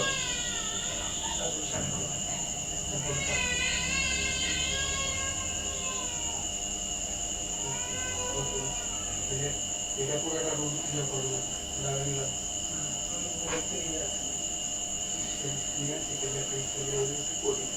না এখন করি না, এখন আমরা গ্রন্থ পড়েন না আজকে সারা। গ্রন্থ পড়ছি না কয়টা? গ্রন্থ কতক্ষণ পড়ছি? 2 ঘন্টা গ্রন্থ পড়ছি ওখানে মৃদঙ্গ বাজাইছি 2 ঘন্টা। তাহলে ঠিক আছে, যান তাহলে কর, ঠিক আছে।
যে সঙ্গে সঙ্গে ফোন করে বলতো বা হোয়াটসঅ্যাপে ভিডিও কল দিয়ে বলতো আপনি এক্ষুনি চলে আসুন, হ্যাঁ না? তো তখন এই ব্যবস্থা হয়তো ছিল না, তাই জগন্নাথকে দর্শন করতে না পেরে লক্ষ্মী খুবই চঞ্চল হইলেন। লক্ষ্মী দেবীর আরেক নাম চঞ্চলা, আপনারা জানেন সেটা। তো লক্ষ্মী জগন্নাথের অদর্শনেও তিনি চঞ্চল হয়ে উঠলেন, ধৈর্য আর মানছেন না। তাই তিনি পঞ্চম দিবসে, যেটাকে হেরা পঞ্চমী বলছে, এই পঞ্চম দিবসে লক্ষ্মী আর সহ্য করতে না পারে তার সমস্ত সোলজারকে নিয়ে তিনি দ্বারকাপুরী থেকে বৃন্দাবনে চলে আসলেন, হ্যাঁ না? অ্যাটাক করলেন বৃন্দাবনে কৃষ্ণের যত সখীরা রয়েছে বা রাধারানীর যত সখীরা রয়েছে, ব্রজবাসী ব্রজবালারা, তাদের সঙ্গে লক্ষ্মী দেবীর সহচরীরা বা লক্ষ্মীর সোলজাররা একেবারে খুব বিধ্বংসী অবস্থা তৈরি করে দিলেন, ভাঙ্গা চূড়া একেবারে, মানে মেয়েরা রেগে গেলে যা হয়, একবারে প্রথমেই জগন্নাথের রথ ভেঙে দিল, হ্যাঁ না? ইত্যাদি ইত্যাদি, একবারে বিধ্বংসী দশা। সেই পঞ্চম দিবস থেকে অদ্যাবধি যুদ্ধ চলছে। তো উল্টো রথযাত্রার দিন অবশেষে রাধারানীর সখীরা বা বৃন্দাবনবাসীরা পরাজয় স্বীকার করে নেন এবং লক্ষ্মী জয়ী হয়ে জগন্নাথকে আবার রথ করে দ্বারকা অভিমুখে যাত্রা করেন। সেটাই হচ্ছে উল্টো রথযাত্রাতে। তো আজকে উল্টো রথযাত্রা করব আমরা। তো আজকে আমাদের সেই লীলাটি, যে যদিও তাহলে বলুন তো, জগন্নাথ বৃন্দাবনে থাকতে চান, কৃষ্ণ বৃন্দাবনে থাকতে চান রাধারানীর সঙ্গে বা তার সখীদের সঙ্গে, কিন্তু লক্ষ্মীর গণ জোর করে কৃষ্ণকে বৃন্দাবন থেকে তুলে নিয়ে আসে। তাহলে এই তিথি আমাদের জন্য কি আনন্দের না দুঃখের? বৈষ্ণবদের জন্য আনন্দের না দুঃখের? বলুন, কি কি মনে হয়? আনন্দের না দুঃখের? ভগবান জগন্নাথ, ভগবান কৃষ্ণ, তিনি চাচ্ছেন না বৃন্দাবন থেকে বেরোতে, তিনি চান রাধারানীর সেবা নিতে বা ব্রজবাসীদের সেবা নিতে, কিন্তু লক্ষ্মীর গণ জোর করে তাকে সেখান থেকে তুলে নিয়ে আসে, একবারে রীতিমতো হাইজ্যাক করা, তাই না? তো এই তিথিটা কি বৈষ্ণবদের জন্য আনন্দের না দুঃখের? বলুন। হ্যাঁ, স্বভাবতই একটু দুঃখের, তাই না? আমার ভগবানের সেবা, ভগবান আনন্দ পাচ্ছেন যেখানে, সেখান থেকে জোর করে নিয়ে আসে। যদিও উল্টো রথযাত্রা বৈষ্ণবদের জন্য দুঃখের, কিন্তু শ্রীমন চৈতন্য মহাপ্রভু আমাদের শিখিয়েছেন না কিসের দুঃখ, এই ভগবানের লীলা। ঘরের ভিতরে একটু গন্ডগোল হয়, স্বামী স্ত্রী হয় না? কি একটু গন্ডগোল হয় না? জগন্নাথের মধ্যে লক্ষ্মীর মধ্যে হয়েছে, তাই না? তা সেই সব আমাদের অত আলোচনা করার দরকার না, ঘরের কথা পরে বুঝছে, তাই না? তো বিষয় হচ্ছে, কিন্তু শ্রীমন চৈতন্য মহাপ্রভু আমাদের শিখিয়েছেন এটাও লীলা, লক্ষ্মীর সহিত জগন্নাথের লীলা। তো এই বিষয়ে শ্রীমন চৈতন্য মহাপ্রভু তিনি প্রশ্ন করেছিলেন ভেঙ্কট ভট্টকে, যে আমরা জানি ষড় গোস্বামীর অন্যতম গোপাল ভট্ট গোস্বামী, ওনার পিতা ভেঙ্কট ভট্ট। তো 4 মাস কালে যখন মহাপ্রভু দক্ষিণাত্যে ছিলেন, দক্ষিণ ভারতে ছিলেন, তখন এই ভেঙ্কট ভট্টের গৃহে ছিলেন। তখন গোপাল খুব ছোট্ট ছিলেন, আর মহাপ্রভু দেখতেন এই ভেঙ্কট ভট্ট তিনি এখানে লক্ষ্মীর পূজা করছেন, লক্ষ্মীনারায়ণের পূজা করছেন, রাধাকৃষ্ণের পূজা করছেন না।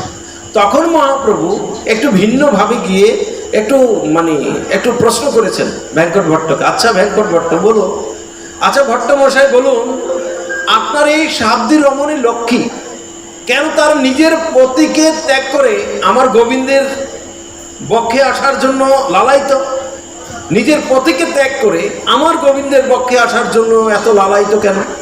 তার মানে কি বোঝাচ্ছে লক্ষ্মীকে? কি বোঝায়? নিজের পতি নারায়ণ, তাকে ত্যাগ করে গোবিন্দের বক্ষে আসার জন্য, গোবিন্দের সেবা, তার বক্ষ বিলাসিনী হওয়ার জন্য এত বিস্তর তৎপরতা কেন?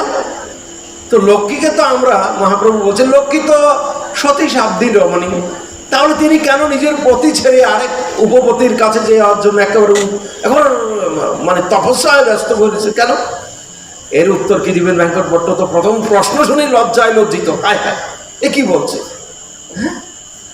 তো তার মানে মহাপ্রভুর এই প্রশ্নে বুঝাতে চাইলেন যে আপনি লক্ষ্মীর নারায়ণের সেবা নয়, আপনি রাধা গোবিন্দের সেবায় উপযোগ করুন, তাই না? তো বিষয়টা হচ্ছে শ্রীমতী লক্ষ্মী দেবী তিনিও ভগবান শ্রীকৃষ্ণের লীলায় অংশগ্রহণ করার জন্য উৎসুক, তাই না? এখন সমাজের কি বলে মান সম্মান, কি বলে এটাকে, লোকলজ্জা, মান সম্মান, এগুলো কি তোয়াক্কা করেনি। ব্রজবাসীরা করেছিলেন, ব্রজবালারা করেছিলেন না, করেন। তাই লক্ষ্মীও অদ্যবধি ভগবান শ্রীকৃষ্ণের সেই রাসলীলায় বা ভগবান কৃষ্ণের লীলায় অংশগ্রহণ করার জন্য তিনি নিজ পতিকে কি বলবো ত্যাগ করেছেন কিনা আমরা জানি না, আমি জানি না। নিজ পতিকে ত্যাগ করেছেন কিনা আমি জানি না, এটা বলতে পারবো না, কারণ ডিভোর্স লেটার আমি দেখিনি। তো তিনি কি করছেন না, গোবিন্দের চরণে সমর্পিত হওয়ার জন্য বা ভগবান শ্রী শ্রী রাধা গোবিন্দের রাসলীলায় অংশগ্রহণ করার জন্য অদ্যবধি লক্ষ্মী দেবী তিনি শ্রীধাম বৃন্দাবনে যে বেল বন রয়েছে বা বিল্ল বন রয়েছে সেখানে তিনি তপস্যা করছেন ভগবান শ্রীকৃষ্ণ। হে প্রভু, আপনার এই রাসস্থলীতে প্রবেশ করার একটু অনুমতি আমায় দান করুন। অদ্যবধি লক্ষ্মী বিল্ল বনে তপস্যা করছেন ভগবানের সেই রাসলীলা অংশগ্রহণ করার জন্য, কিন্তু প্রবেশ করতে পারছে না। তার কারণ কি? অহংকার ত্যাগ করতে হবে। শ্রীমতী লক্ষ্মী দেবী তার যে অহং ভাব, সেই ভাব তিনি ত্যাগ করতে পারছেন না। সেই অহং ভাব ত্যাগ করতে না পারলে, কারণ রাসলীলায় প্রবেশ করতে হলে শ্রীমতী রাধারানীর অনুগত হতেই হবে। শ্রীমতী রাধারানীর অনুগত না হলে ভগবানের সেই রাসস্থলীতে বা রাসলীলায় তিনি অংশগ্রহণ করতেই পারবেন না। তাই তপস্যা করলে কি হবে? ভগবান শ্রী গোবিন্দ বলেন, তোমার আমায় তো তপস্যা লাগবে না, তুমি রাধারানীর অনুগত হও, তাহলে তো হয়ে যায়। কিন্তু লক্ষ্মী বলেন, না, আমি রাধার অনুগত হব কেন? হ্যাঁ, আমি রাধার অনুগত হব কেন? আমি আপনার কৃপা চাই, আপনার আসলে ভগবান বলেন থাকো পড়ে। অদ্যবধি তপস্যা করছেন লক্ষ্মী দেবী। তো যাই হোক, এগুলি শুধুই মাত্র লীলা আমাদের বোঝানোর জন্য, যাতে আমরা জড়জগতের জীবগুলি বুঝতে পারি যে আমরা যদি ভগবানের কৃপা কটাক্ষ লাভ করতে চাই, তাহলে প্রথমেই আমাদের গুরুতত্ত্ব, রাধারানী হচ্ছেন গুরুতত্ত্ব, রাধারানীর চরণে সমর্পিত হতে হবে। শ্রীমতী রাধারানীর চরণে সমর্পিত না হলে আমরা ভগবানকে লাভ করতেই পারব না। এই লীলা বোঝানোর জন্যই লক্ষ্মী দেবীর এই লীলা। তো যাই হোক, শুধু ভক্তবৃন্দ, প্রভু জগন্নাথ তিনি কতই সুন্দরভাবে যুগ যুগ ধরে তার ভক্তের সহিত লীলাবিলাস করেন, কত সুন্দর করে। তো না, জগন্নাথ পুরী ধামে, তো যদিও পুরী ধামের অনেক নিয়ম রয়েছে, অনেক কঠোর কিছু নিয়ম রয়েছে, তো এই নিয়মগুলি অনেকাংশে কিছু ভালো, অনেকাংশে ভালো, তাই না? আবার কিছু কিছু কঠোর নিয়ম আমাদের আচার্যবৃন্দ বা আমাদের অনেক কষ্ট দেয়। কিন্তু পুরীর পাণ্ডারা এই কঠোরতা তারা অবলম্বন করেই চলছেন অদ্যবধি। তো কঠোরতার সহিত যে ভালো দিক হচ্ছে এইটাই, যদি পুরীর পাণ্ডারা কঠোর না হতো, তাহলে জগন্নাথের এই যে ভোগের যে মহাপ্রসাদ, যুগ যুগ পূর্বে যেই স্বাদ, এখনো সেই স্বাদ বর্তমান। যদি তারা কঠোর না হতো, তাহলে জগন্নাথের সেই প্রসাদের সেই স্বাদ থাকতো না। হয়তোবা সেই প্রসাদ চলে গিয়ে এখন সেখানে পাস্তা, পিৎজা, ধোঁকা এগুলি সব ঢুকে যেত। কিন্তু তারা কঠোর আছে বলে এখনো সেই যুগ যুগ ধরে যে নিয়ম, আগে জগন্নাথের যেই আইটেম ছিল, এখনো সেই আইটেম।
চলো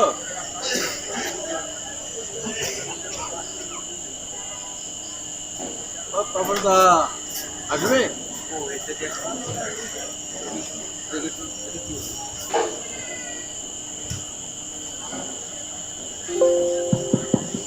হরে কৃষ্ণ।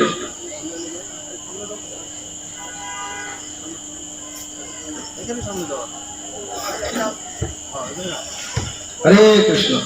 শোনা যায় আমরা আপদকালীন বিদ্যুৎ চলে গেল, আমরা আপদকালীন নিতে চালিয়ে যাচ্ছি। তো যাই হোক, এমনি ভাবে জগন্নাথের যে কঠোরতার ভালো দিক, তাই তো ভালো তো নাকি? জগন্নাথের সেই সাতটা প্রসাদের সেই সাতটা আমরা পাচ্ছি। আর এই কঠোরতার কিছু বিরূপ দিক রয়েছে। যেমন যে জগন্নাথ পুরী মন্দিরে পুরীর পান্ডারা অনেক মহান মহান, এই জগতের অনেক মহান ব্যক্তিদেরকে ঢুকতে দেয়নি, তাই না? মানে জাগতিক ভাবে যারা খুব অনেক পদের অধিকারী তাদের ঢুকতে দেয়। যেমন গুরু নানককে ঢুকতে দেয়নি, গুরু নানককে ঢুকতে দেয়নি পুরী মন্দিরের মধ্যে, কেননা আপনি ভিন্ন শিখ ধর্ম প্রবর্তন করেছেন, আপনি সনাতন ধর্ম থেকে বিচ্যুত হয়েছেন, তা ঢুকতে দেয়নি।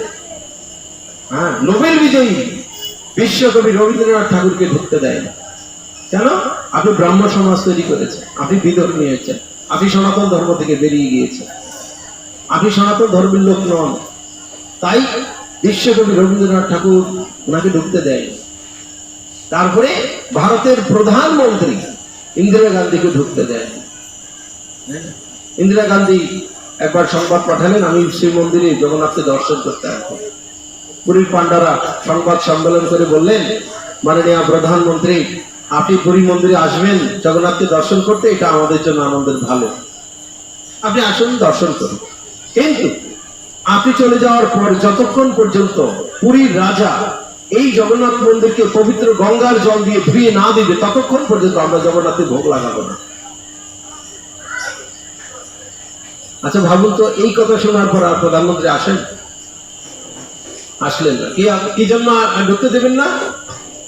কি জন্য বলছেন এইরকম গঙ্গার জল দিয়ে ধুয়ে না দিলে ভোগ লাগাবেন না? কারণ তিনি, আপনারা জানেন, ফিরোজ গান্ধীকে বিয়ে করেছেন, সেই জন্য আপনি অন্য ধর্মের লোকের এই কঠোরতার জন্য শিলা প্রভুপাদ, আমাদের পরমানন্দ গুরুদেব ওম বিষ্ণুপাদ শ্রীশ্রীমৎ জয়প্রকাশ স্বামী, ওনাদেরকে একবার, ওনারা অবশ্যই নিজেরা ঢুকতে চাননি, প্রভুপাদকে বলছেন আপনি ঢুকতে পারেন, কিন্তু আপনার শিষ্যরা ঢুকতে পারেন না। গুরু মহারাজকে একই কথা বলে দিলেন, আপনি ঢুকুন মহারাজ, কিন্তু আপনার এই বিদেশি শিষ্যরা ঢুকতে পারেন না। তো প্রভুপাদ ঢুকেননি, গুরু মহারাজের ভিতরে ঢুকেননি, তখন, তাই না? তো যাই হোক, এই সমস্ত কঠোরতা পুরীর পান্ডারা করে থাকেন। তো এইগুলি ব্যাপারে পুরী মন্দিরে যে দাসিয়া বাউরি নামে এক ভক্ত ছিল জগন্নাথের, সেই ডুম, তো সে জগন্নাথের জন্য এক টুকরি আম নিয়ে আসে, জগন্নাথকে ভোগ লাগাবে বলে। কিন্তু পুরীর পান্ডারা বলছে, না, তুমি ভিতরে ঢুকতে পারো না, তুমি আম ভোগ লাগাবে কি করে? আমগুলি আমাদের দিয়ে দাও, আমরা আম ভোগ লাগিয়ে দেবো। দাসিয়া বলছে, ঠিক আছে, তোমরা আমার ঢুকতে না দাও, আমি ভোগ লাগাবো জগন্নাথ। তা তুমি কি করে ভোগ লাগাবে? তো দেখোই না কি করে ভোগ লাগাতে হবে। তো দাসিয়া ভোগ লাগাচ্ছে কিভাবে? টুকরি থেকে দুটি আম নিচ্ছে, জগন্নাথের নীলচক্রকে, ভিতরে ঢুকছে না তো, নীলচক্র, জগন্নাথের মন্দিরের উপরে নীলচক্র রয়েছে, অভিন্ন জগন্নাথ। এই নীলচক্রকে জগন্নাথ দাসিয়া আম দেখাচ্ছেন, জগন্নাথ দুটি আম তুমি খাও, টপ করে আম দুটো হাওয়া, আবার দুটো নিচ্ছে, জগন্নাথকে দেখাচ্ছে দুটি আম হাওয়া। এখন পুরীর পান্ডারা এই দেখছে, আর উৎসুক জনতা তা দেখছে, আর সবাই এত উৎসাহী হয়ে গেছে, ও দাসিয়া এত সুন্দর করে ভোগ লাগাচ্ছে। আর তখন পান্ডারা বলছেন, আরে না, কিসের দাসিয়া এগুলি করছে, ভোগ লাগাচ্ছে কিসের? ম্যাজিক দেখাচ্ছে, এগুলি কোথা থেকে ম্যাজিক শিখেছে, ম্যাজিক দেখাচ্ছে। দাসিয়া বলছেন, না, আমি ম্যাজিক দেখাচ্ছি না ভাই, তোমরা কি দেখো জগন্নাথকে ভোগ লাগাচ্ছে, জগন্নাথ খেয়েছে। তো তখন পান্ডারা ভিতরে ঢুকছে দেখার জন্য, তো উৎসুক কিছু জনতাও ভিতরে ঢুকে গেছে দেখার জন্য। তো গিয়ে দেখছে গর্ভ মন্দিরে, সারা মন্দিরে শুধুমাত্র আমের খোসা, আটি এগুলি লেগে আছে, এই পড়ে আছে পুরো গর্ভ মন্দিরে। তখন তো হাই হাই উৎসব জনতা চিৎকার করছে, হ্যাঁ দাসিয়া ভোগ লাগাচ্ছে, জগন্নাথ খাচ্ছে এখানে বসে বসে, আর সব গিয়ে বাইরে বলছে হ্যাঁ দাসিয়ার ভোগ খাচ্ছে, জগন্নাথ খুব সুন্দর করে আম খাচ্ছে, জগন্নাথ এইভাবে বলছে। তো এইভাবে জগন্নাথের খুব সুন্দর, এই যে আম জগন্নাথ খাচ্ছেন না শুধু আম, জগন্নাথ আবার আপনারা জানেন রঘুদাস রয়েছে জগন্নাথের আয়ুর ভক্ত, তার থেকে তিনি কাঁঠাল চুরি করে খেয়েছে, তাই না? রাজার বাগানের কাঁঠাল। একদিন শ্রী জগন্নাথ রঘুদাস একটু অসুস্থ, তার গুলিতে পুষ্ট হয়ে গেল পুরো শরীরে। তো জগন্নাথ চুরি চুরি করে এসে গোপনে গোপনে এসে রঘুদাসের সেবা শুশ্রূষা করে। তো রঘুদাস চিন্তা করলেন, আরে আমার শরীরে এই গলিত কুষ্ঠ, কিন্তু এই সকালবেলায় এগুলি সব পরিষ্কার করে দেয় কে? পরিষ্কার করে আমার শরীর, আবার সকালবেলা এত সুন্দর চন্দনের গন্ধ পাওয়া যাবে। তো এগুলি চিন্তা করতে করতে রঘুদাস মানে এই চিন্তা করলেন রঘুদাস যে আমার একেই পরিষ্কার করে। একদিন রঘুদাস ঘুমের ভান করে পড়ে থেকে যেই না তার সেবা করতে আসলো, আর খপ করে হাত ধরে ফেলল যে তুমি আর দেখছি যে স্বয়ং জগন্নাথ। দেখি তো জগন্নাথ হতচকিত, প্রভু আপনি? হ্যাঁ আমি তো কি হয়েছে, আমি তোমার ঘরে আসতে পারি না। না আপনি আসতে পারেন, কিন্তু প্রভু আপনি এই অধমের, আমি এত দুষ্ট লোক, আমার গলিত কুষ্ঠ, আর আপনি আমায় সেবা করছেন আমার পুষ্ট। তখন জগন্নাথ বলছে, দেখো রঘুদাস, তুমি ছোটবেলা থেকে আমার সেবা করে এত আনন্দিত হও, তুমি ছোটবেলা থেকে আমার সেবা করে এত আনন্দ পাও, তা আমি তোমার যে সেবা করতে পারি না? তাই তুমি আমার সেবা করে যে আনন্দ পাচ্ছ, আমিও তোমার সেবা করে একটু আনন্দ লাভ করতে চাই। তো কেমন লাগবে ভক্তের বলুন যদি এরকম করে? তো এইরকম একদিন সেবা করতে করতে জগন্নাথ বলছে, ওকে রঘুদাস তুমি এখন সুস্থ হয়ে গেছে, চলো এক জায়গায় রাজার কাঁঠাল বাগানে যাবো। তো রঘুদাস বলছে, রাজার কাঁঠাল বাগানে যাবে কেন? কাঁঠাল বাগানে কেন? তুমি মন্দিরে যাও, মন্দিরে চলো। আরে না না, কাঁঠাল বাগানে যাব, রাজার গাছে সুমিষ্ট কাঁঠালগুলি পেকে পেকে আছে, চলো গিয়ে খাবো। তো রঘুদাস বলছে, ওকে ঠিক আছে, তোমার যেতে হবে না, তুমি বসো, আমি রাজার কর্মচারীদের সংবাদ পাঠাই, রাজার কর্মচারীরা তোমার জন্য কাঁঠাল পাঠিয়ে দিবে। আরে না না, এইভাবে না, চলো গিয়ে রাতে চুরি করে খাবো। হ্যাঁ চুরি করে? হ্যাঁ চুরি করে খাবো। আরে প্রভু আপনি যে কি বলেন, চুরি করা কি দরকার? রাজার বাগানে কাঁঠাল তো সব আপনারই জন্য, আপনি খান, আমি বলে দিয়ে রাজা এনে দেবো কাছে। আরে না না, চুরি করে জিনিস খাওয়ার টেস্টই আলাদা। তুমি মনে নাই দাপর লীলায় কি হয়েছিল? আমার মা বাবার ঘরে টনে টনে ছানা মাখন ঘি পড়ে থাকতো, কিন্তু আমি গোপীদের ঘরে গিয়ে চুরি করে খেতাম। আরে জানো, নিজের ঘরের ছানা মাখনের চেয়ে চুরি করে একটু খাওয়া তার টেস্টই আলাদা। তা তুমি এসব বুঝবো না, চলো রাতে চুরি করেই খাই। তারপরে জগন্নাথ যেই কথা সেই কাজ, রঘুদাসকে নিয়ে গিয়ে বলছে এই গাছে উঠো। এখন রঘুদাস গাছের উপরে উঠে বলছে, জগন্নাথ একটা ভালো মিষ্টি কাঁঠাল পেয়েছি, তুমি ধরো কিন্তু সাবধান। হ্যাঁ আমি আছি, তুমি ধরো, তুমি ফেলো। যেই না রঘুদাস কাঁঠালটা ফেললো, অমনি জগন্নাথ খাওয়া। আর কাঁঠাল পরে তো অনেক বড় শব্দ, পরে রঘুদাসকে ধরে নিয়ে গেল রাজা, তারপর জেলে পুরলো। এরপরে রাজা তো বিশ্বাস করতে পারছে না, রঘুদাসের মতো ভক্ত তো কাঁঠাল চুরি করতে পারে না। রাজা গিয়ে স্বয়ং জেলে গিয়ে রঘুদাসকে বলছে, আচ্ছা রঘুদাস তুমি চুরি করলে কেন? তুমি আমাকে তো বললে তো। রঘুদাস বলছে, আরে রাজা মশাই আপনিও কি পাইছেন আমারে? আমি আপনার কাঁঠাল চুরি করতে যাবো? আরে চুরি করেছে আপনারে জগন্নাথ, হ্যাঁ আমাকে জোর করে নিয়ে। আমি বারবার বললাম তুমি যেও না যেও না, রাজা তোমাকে খেতে দেবে। সে আমার কথা না শুনে আমাকে নিয়ে গেল, আর নিয়ে গিয়ে আমাকে গাছের উপরে উঠাইয়ে এইরকম কাজ আপনার জগন্নাথ করছে, আপনি শাস্তি দেন জগন্নাথকে দেন, আমাকে কেন দিচ্ছেন রাজা? তো তখন রাজা মশাই বুঝতে পারলেন যে জগন্নাথের এমনই লীলা হয় নাকি। তখন রঘুদাসকে তিনি ছেড়ে দিলেন। তো এমনি ভাবে আরেকটা লীলা বলে শেষ করবো। নাটক কাছে অনেক সেবা আছে ভক্তদের। তো আমাদের ইস্কন জগন্নাথ মন্দিরে রাজাপুর অভিন্ন জগন্নাথপুরী ধাম, সেখানকার একটা লীলা বলবে। একবার আমাদের মন্দিরের পূজারী মাদুকরি করে জগন্নাথের প্রসাদ বিলাচ্ছে। অনেক ভক্তরা আসছে, জগন্নাথের প্রসাদ দিচ্ছে। তো না প্রসাদ দিতে দিতে সেই দিন একদা অনেক প্রসাদ রয়ে গেল। তখন পূজারী অনেক ডেকে ডেকে ভক্তদের দিচ্ছে, আপনি আসো নেও আসো নেও। এমনি করতে করতে একটা অন্য ধর্মের লোক, তো উনি রাজাপুরে আপনারা জানেন অন্য ধর্মের লোকেরা একটু বেশি তাদের বাসস্থান অবস্থান। তো ইনি আর অত আসতে চাননি, অত যত নেন আপনি একটু প্রসাদ। তো নিয়েছে, হাতে নিয়েছে, নিয়ে দেখছে, তারপরে ফেলে দিয়েছে, ফেলে দিল। তো যাই হোক ফেলে দিল, কিন্তু এটা পূজারি দেখেছে, পূজারি দেখে কষ্ট পেল, হারে আমি তো প্রসাদ দিলাম জগন্নাথে, সে ফেলে দিল, এরকম অবজ্ঞা করলো জগন্নাথের প্রসাদটা। আমাদের এখানে অনেকের দেখতে পাই থালা ভর্তি করে প্রসাদ নেয়, আর অর্ধেকটা খায়, অর্ধেকটা ডাস্টবিনে নিয়ে ফেলে। হয় না এরকম? হয় কি না? হয় না? হয়, প্রায় তো হয়। তাই আমাদের শিক্ষা। তো যাই হোক সে ফেলে দিল। তো পূজারি দেখলো, দেখে কি করবে, কষ্ট পেল, হয় রে জগন্নাথের প্রসাদটা ফেলে দিল।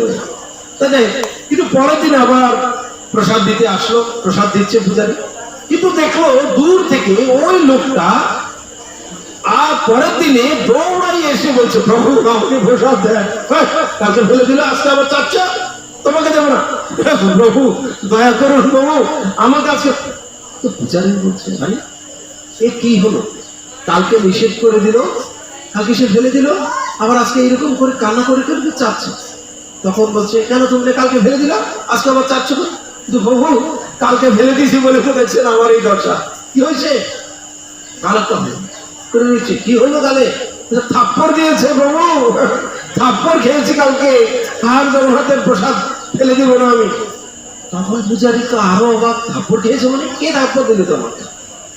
বলছে কে থাপ্পড় দিল?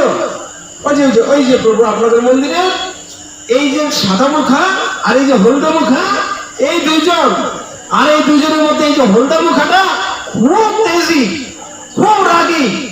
ওই বলছে, দাদা মার মার, আমার জগন্নাথের প্রসাদ, আমার শ্রদ্ধার প্রসাদকে সে অবজ্ঞা করেছে, অবজ্ঞা তুই মার ওকে, আরো মার। আর ওই যে সাদা মুখা মারা মারলো বহু। পূজারি তো, কারণ ও তো বুঝে না, নাম জানে না জগন্নাথ, বলদেব, সুভদ্রা, ও নাম জানে না, তো অন্য ধর্মের লোক। এখন কিন্তু জগন্নাথের পূজারি তো বুঝতে পারলো, আরে হলুদ মুখা মানে কে? হলুদ মুখা মানে কে? দেবী সুভদ্রা। এখন দেবী সুভদ্রা ছোট ভাই, তার ছোটদা, আমরা কি একটু পিটাপিটি ভাই হলে ছোটদা বলে না? এখন সুভদ্রা বলছে, আমার ছোটদার প্রসাদকে অবজ্ঞা করেছে, বড়দা তুই ওর মা, ভালো মতো মা। হ্যাঁ বড়দা তো বলরাম, একেবারে মায়ের কাকে বলে ঠুসা মা, তাকে কাল কাল করে বুড়া করে দিচ্ছে।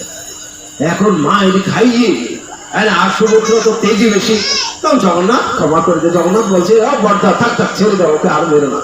ও বুঝতে পারেনি, ওকে ছেড়ে দাও দাদা, বড়দা ওকে মেরো না। তো এই যে কালা মুখাটা একটু দরদি আছে, কালা মুখাটা আমাকে রক্ষা করলো, নয়ছে আমার গালের দাঁত টাত সব ফেলাই দিতে এই সাদাটা। কি যে অবস্থা প্রভু, আমি আর প্রসাদ ফেলবো না, আমাকে প্রসাদ দেন, আমি এখন থেকে সম্মান করবো, প্রসাদ খাবো আপনাকে। জগন্নাথ মহাপ্রসাদ কি? যারা যারা মন্দিরে আপনারা এসে প্রসাদ ফেলে দেওয়ার এই প্রয়াসটা করেন না, এরকম খুব কাজে যে একদিন দেবে না, বুঝলেন, তখন আর লিপস্টিক লাগাইতে পারবেন। যাই হোক, প্রভুরা হলে দাঁত ভেঙে যাবে, কিন্তু সাবধান যেন আমরা এরকম প্রসাদের অবজ্ঞা না করি। যতটুকু খেতে পারবো ওইটুকু যেন, তাই তো নাকি, ফেলে দেওয়া উচিত না। তো জগন্নাথের এইরকম লীলা, নিত্য লীলা, সব সময় যেন জগন্নাথ লীলাময়। এই জন্য ভগবান জগন্নাথকে বলা হয় লীলা পুরুষোত্তম, তিনি অনেক বহুবিধ লীলা করেন। তো যাই হোক, শুধু ভক্তবৃন্দ, আজকে উল্টো রথযাত্রা উৎসব, আপনাদের কাছে মিনতি, লীলাময় সেই জগন্নাথের আজকে আমরাও লীলা করব, আমরা জগন্নাথকে রথের দড়ি ধরে টেনে, আবার এই নীলাচল ধাম বাই স্বামীবাগ মন্দিরে নিয়ে আসবো। আমরা জাতীয় মন্দির ঢাকেশ্বরী থেকে টেনে রাজপথ দিয়ে আমরা চলে আসবো, যেন আমাদের কোন রকম সুপাচারচন্দ্র প্রভু কি প্রভু এখানে উপস্থিত। তো আমরা যেন সুন্দর মতো জগন্নাথকে টেনে নিয়ে আসি। তো দয়া করে সবাই সতর্ক থাকবো, কোনোভাবে যেন কি বিশৃঙ্খল না হয়। মাঝে বৃষ্টিও হতে পারে, অসম্ভব কিছু না। জগন্নাথ এবং বৃষ্টি, এই ইন্দ্রদেব জগন্নাথের সেবা করার জন্য প্রস্তুত থাকেন, তার জন্য বৃষ্টি হতে পারে, মানসিকভাবে আমাদের প্রস্তুত থাকতে হবে। বৃষ্টিতে একটি ভিজলে কিছু হয় না, কিছু হবে না। তো না, শাস্ত্রে বলা হচ্ছে এরকম, পুরাণে বর্ণিত হয়েছে এরকম, যদি রথ করে জগন্নাথকে টেনে আমরা আনি, জগন্নাথকে রথ করে দর্শন করি, তবে বলছে শাস্ত্রে পুনর্জন্ম নবিদ্যাতে, যে তার পুনর্জন্মই হয়, তাই না? পুনর্জন্ম হয় যদি আমরা রথ করে জগন্নাথকে টেনে M লেখা হয়েছে। তো তার মানে M সেই জন্য ঠিক আছে ভক্ত ভগবানের সমস্ত সেবাই হয় রথযাত্রায় গেলে। রথের ভিতরে উপবিষ্ট কারা থাকে? ভগবানের ভক্তরা থাকে না? জগন্নাথের সাথে জগন্নাথের ভক্তরা থাকে, বামচ আমাদের শিবাচার্যের জন্য প্রভু বসে থাকে জগন্নাথে। তো ধরে ধরে টেনে আনি, ভগবানের সেবা হয়, ভক্তের সেবা হয় কিনা? ভক্তের সেবা হয়। তার জন্য এই জগন্নাথের প্রত্যেকটা সেবার মাহাত্মই আলাদা। রাধা কৃষ্ণ পাদান, এই যে পাদান জগন্নাথের প্রত্যেক সেবার মাহাত্মই আলাদা। এই যে জগন্নাথের দড়ি ধরে টানছেন না, এই বাসুকি না, তা আপনি যদি বাসুকি নাথকে ধরে টানেন, ভগবানের এই বাসুকি নাথ, অনন্ত বাসুকি নাথ, তারও সেবা হয়। আপনি যখন তাকে হাত ধরে টেনে, আচ্ছা আমরা মেসেজ করলে কেমন লাগে? কেমন লাগে? তো বাসুকিনাথ সন্তুষ্ট হবেন আপনার প্রতি।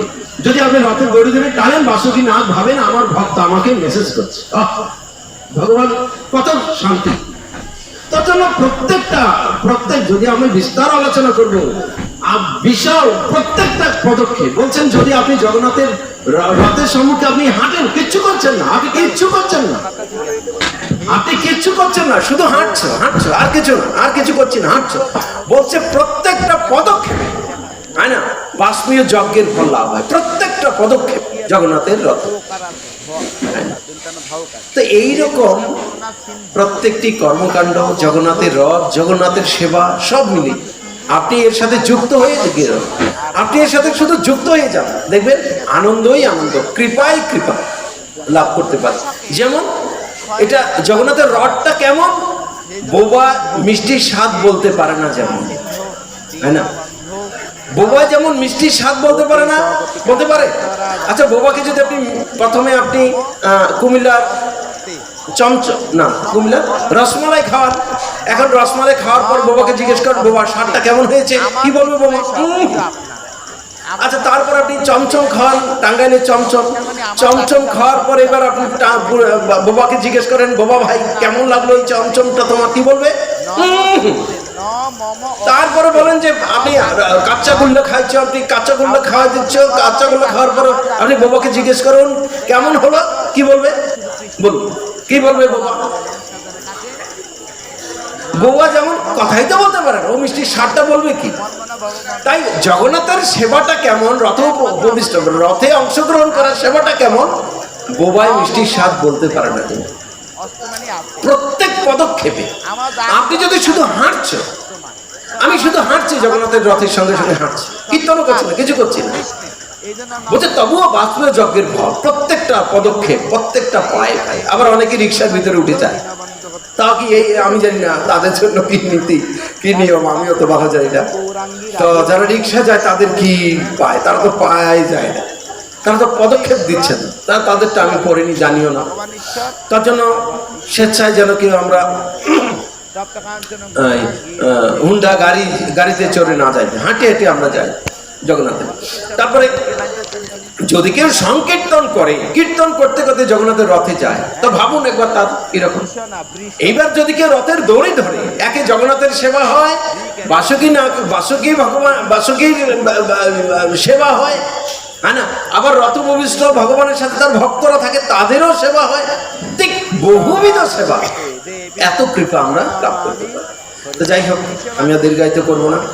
আজকে আমাদের ভক্তদের অনেক সেবা রয়েছে, আপনাদেরও প্রস্তুতির ব্যাপার আছে, আমি শেষ করব। তো দয়া করে সকলের কাছে মিনতি, অধিক সংখ্যক ভক্ত যেন আমরা এই জগন্নাথের কৃপা লাভ করতে পারি। আমাদের ইসকন কর্তৃপক্ষ সর্বদিক প্রশাসনের সাথে আলাপচারিতার মাধ্যমে সমস্ত ব্যবস্থাপনা সুচারুভাবে সম্পন্ন করেছেন। তো দয়া করে আমরা সকলে এখন অংশগ্রহণ করাই হচ্ছে এখন পরিপূর্ণতা। তো দয়া করে শুধু ভক্ত আপনারা নিজেরা অংশগ্রহণ করবেন, আপনাদের বন্ধু বান্ধব যারা রয়েছে তাদেরকে আপনার এই রথের কৃপা লাভ করার জন্য, রথে অংশগ্রহণ করার জন্য উদ্বুদ্ধ করবেন, এই প্রত্যাশা আপনাদের সকলের কাছে। তো আমি এখানেই আজকের আলোচনা সমাপ্ত করি। আমার কোনো ভুল ত্রুটি পরিলক্ষিত হলে আমার ক্ষমা করবেন। পূজ্যপাদ চারুচন্দ্র প্রভু, আমাদের মন্দিরের সিনিয়র ভক্তরা এখানে উপস্থিত, তো সকলের কৃপা আশীর্বাদ ভিক্ষা করি। রথে কিছু সেবা থাকে, সেটা যেন আমি সুন্দর করতে পারি, আপনারা আমাকে আশীর্বাদ করুন। হরে কৃষ্ণ কৃষ্ণ কৃষ্ণ হরে হরে, হরে রাম রাম রাম হরে। শ্রী জগন্নাথ বলদেব সুভদ্রা মহারানী কি, রথযাত্রা মহোৎসব কি, নিতাই গৌর প্রেমানন্দে। কৃপা সিন্ধুভ্য এ বছর, এ বছরটা আলাদা উচ্চারণ করতে হয়। পতিতানাম পাবনিভ্য, একটা বর্ণ আলাদা আলাদা উচ্চারিত অনুষ্কারের জন্য প্রত্যেকটা পতিতানাম পাবনিভ্য। আমরা বাংলায় যদি বলি চক্ষু, ঠিক আছে, ইও, কিন্তু সংস্কৃত হবে জপলা ওকার আছে, তাহলে জপলার জন্য ইয় মধ্যাহ্ন সেই দুইটা বর্ণের পাবনিভ্য, চক্ষু নমো নমঃ, ঠিক আছে। চক্ষু উন্মিলিতম, এখন উটা কোথায় আছে? ররসুকার, এর ররসুকার আছে না, এটা হচ্ছে উকার, কৃপা, তাই না? তো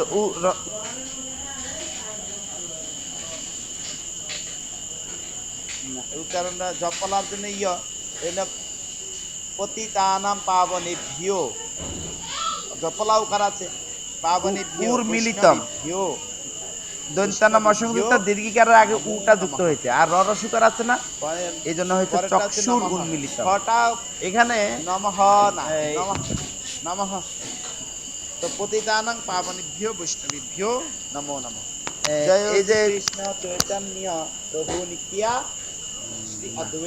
শ্রী অদ্বৈত গদাধর শিবাসাদি গৌর ভক্তবৃন্দ, এখানে আছে হরে কৃষ্ণ হরে কৃষ্ণ কৃষ্ণ কৃষ্ণ হরে হরে, হরে রাম রাম রাম হরে হরে।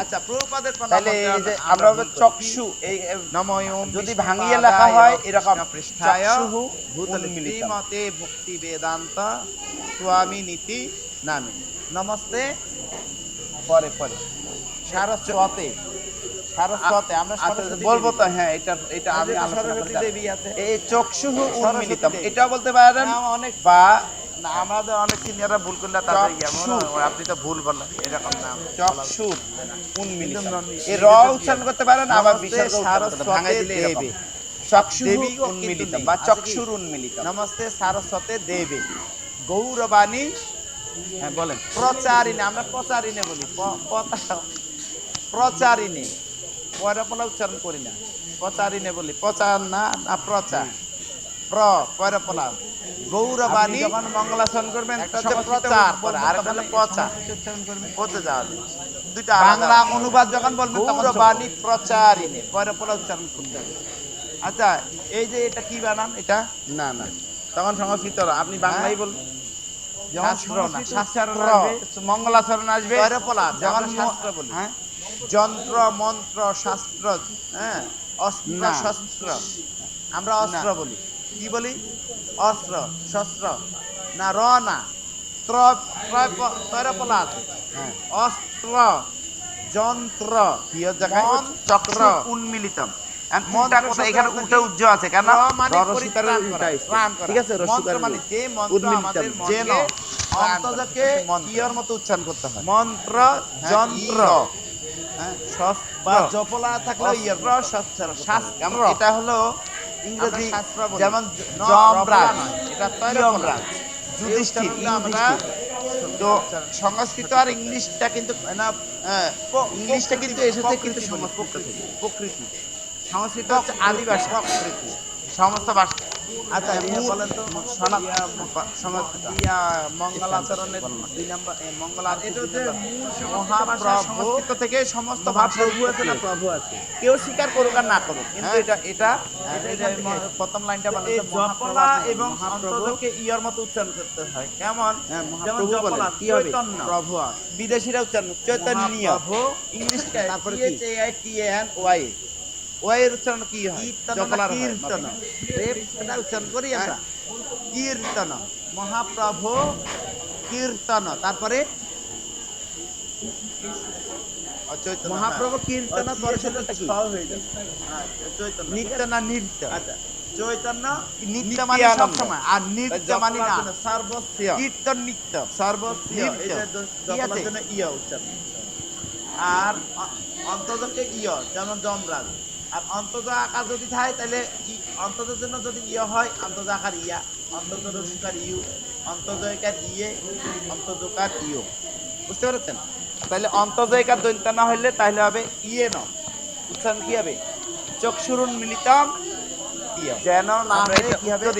যেন বাংলা, ঠিক আছে আমরা উচ্চারণ করবো চক্ষুরুন মিলিতম ইয়ে ন, তস্মৈ শ্রী গুরবে নমঃ, আমরা উচ্চারণ কি বলি?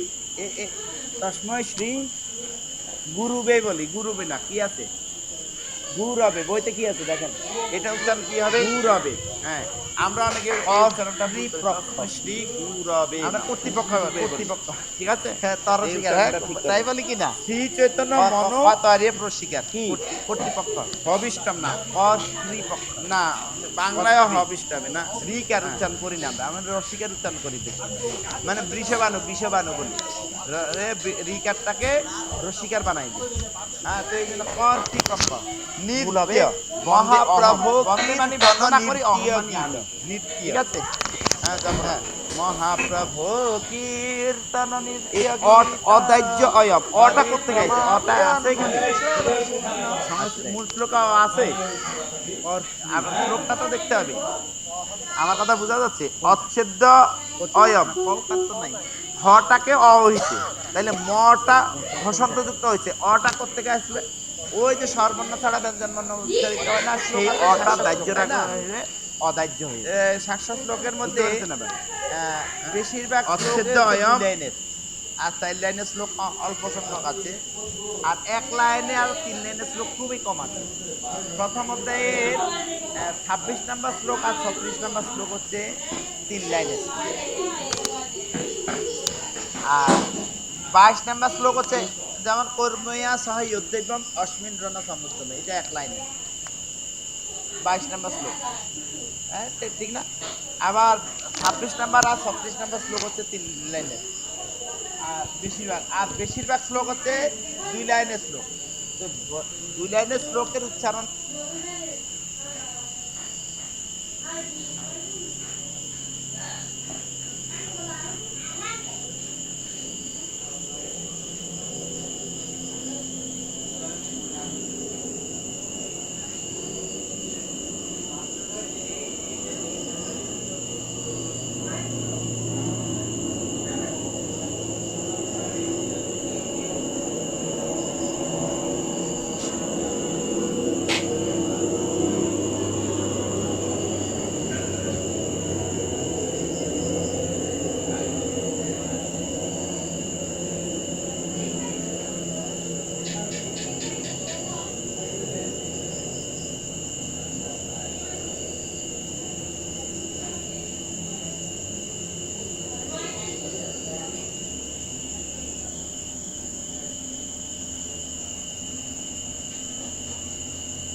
ভক্তকে কখনো কখনো পূর্বকৃত ভুলের পরে রোগের ভুগতে হয়।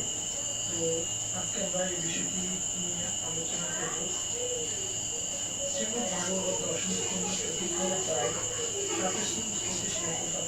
বলছে শ্রীকৃষ্ণ হচ্ছেন সর্বকারণের কারণ, সর্বকারণের কারণ। কিন্তু যে ব্যক্তি শ্রীকৃষ্ণের সঙ্গে কোনো সম্পর্ক নেই, সে নিমিত্ত কারণের দ্বারা প্রভাবিত হয়ে বিচলিত বর্জন করতে পারে না। যখন চিকিৎসক যখন রোগীর চিকিৎসা করেন তখন তিনি রোগীর মূল কারণ খোঁজার চেষ্টা করে এবং সেই মূল কারণের লক্ষণের দ্বারা বিভ্রান্ত হন না। তেমনি ভক্ত কখনো জীবনের বাধার প্রতি দ্বারা বিচলিত হন না। তত্ত্বের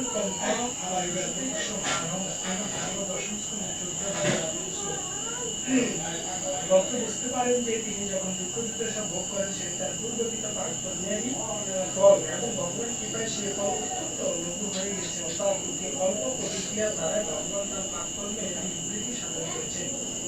কর্মাণি বিনিহতি কিন্তু চ ভক্তি ভাজা ব্রহ্ম সংহিতা ৫ নম্বর শ্লোকে ভগবানের রক্ষণাবেক্ষণ রয়েছে যে ভক্ত থাকে যে তার পূর্বকৃত কর্মের ফল ভোগ করতে হয় তা কেবল ভগবানের কৃপায় স্বল্প প্রতিক্রিয়ার মাধ্যমে পূর্বকৃত বিবৃতি সাধন করেছেন। যদি ভক্তকে কখনো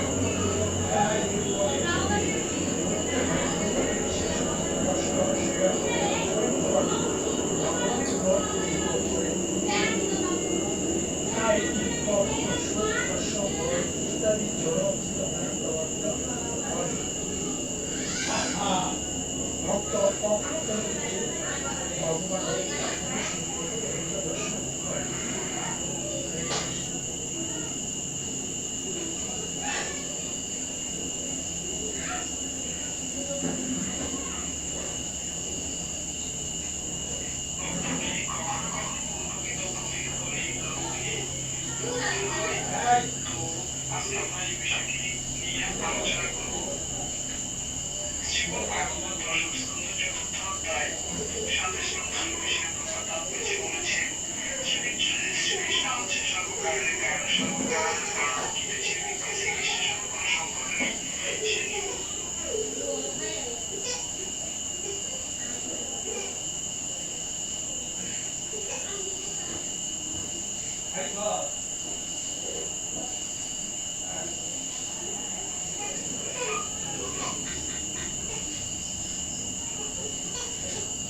বুঝলাম না তো নাকি তাই মানুষ করে দিচ্ছি ঠিক আছে আমি বলি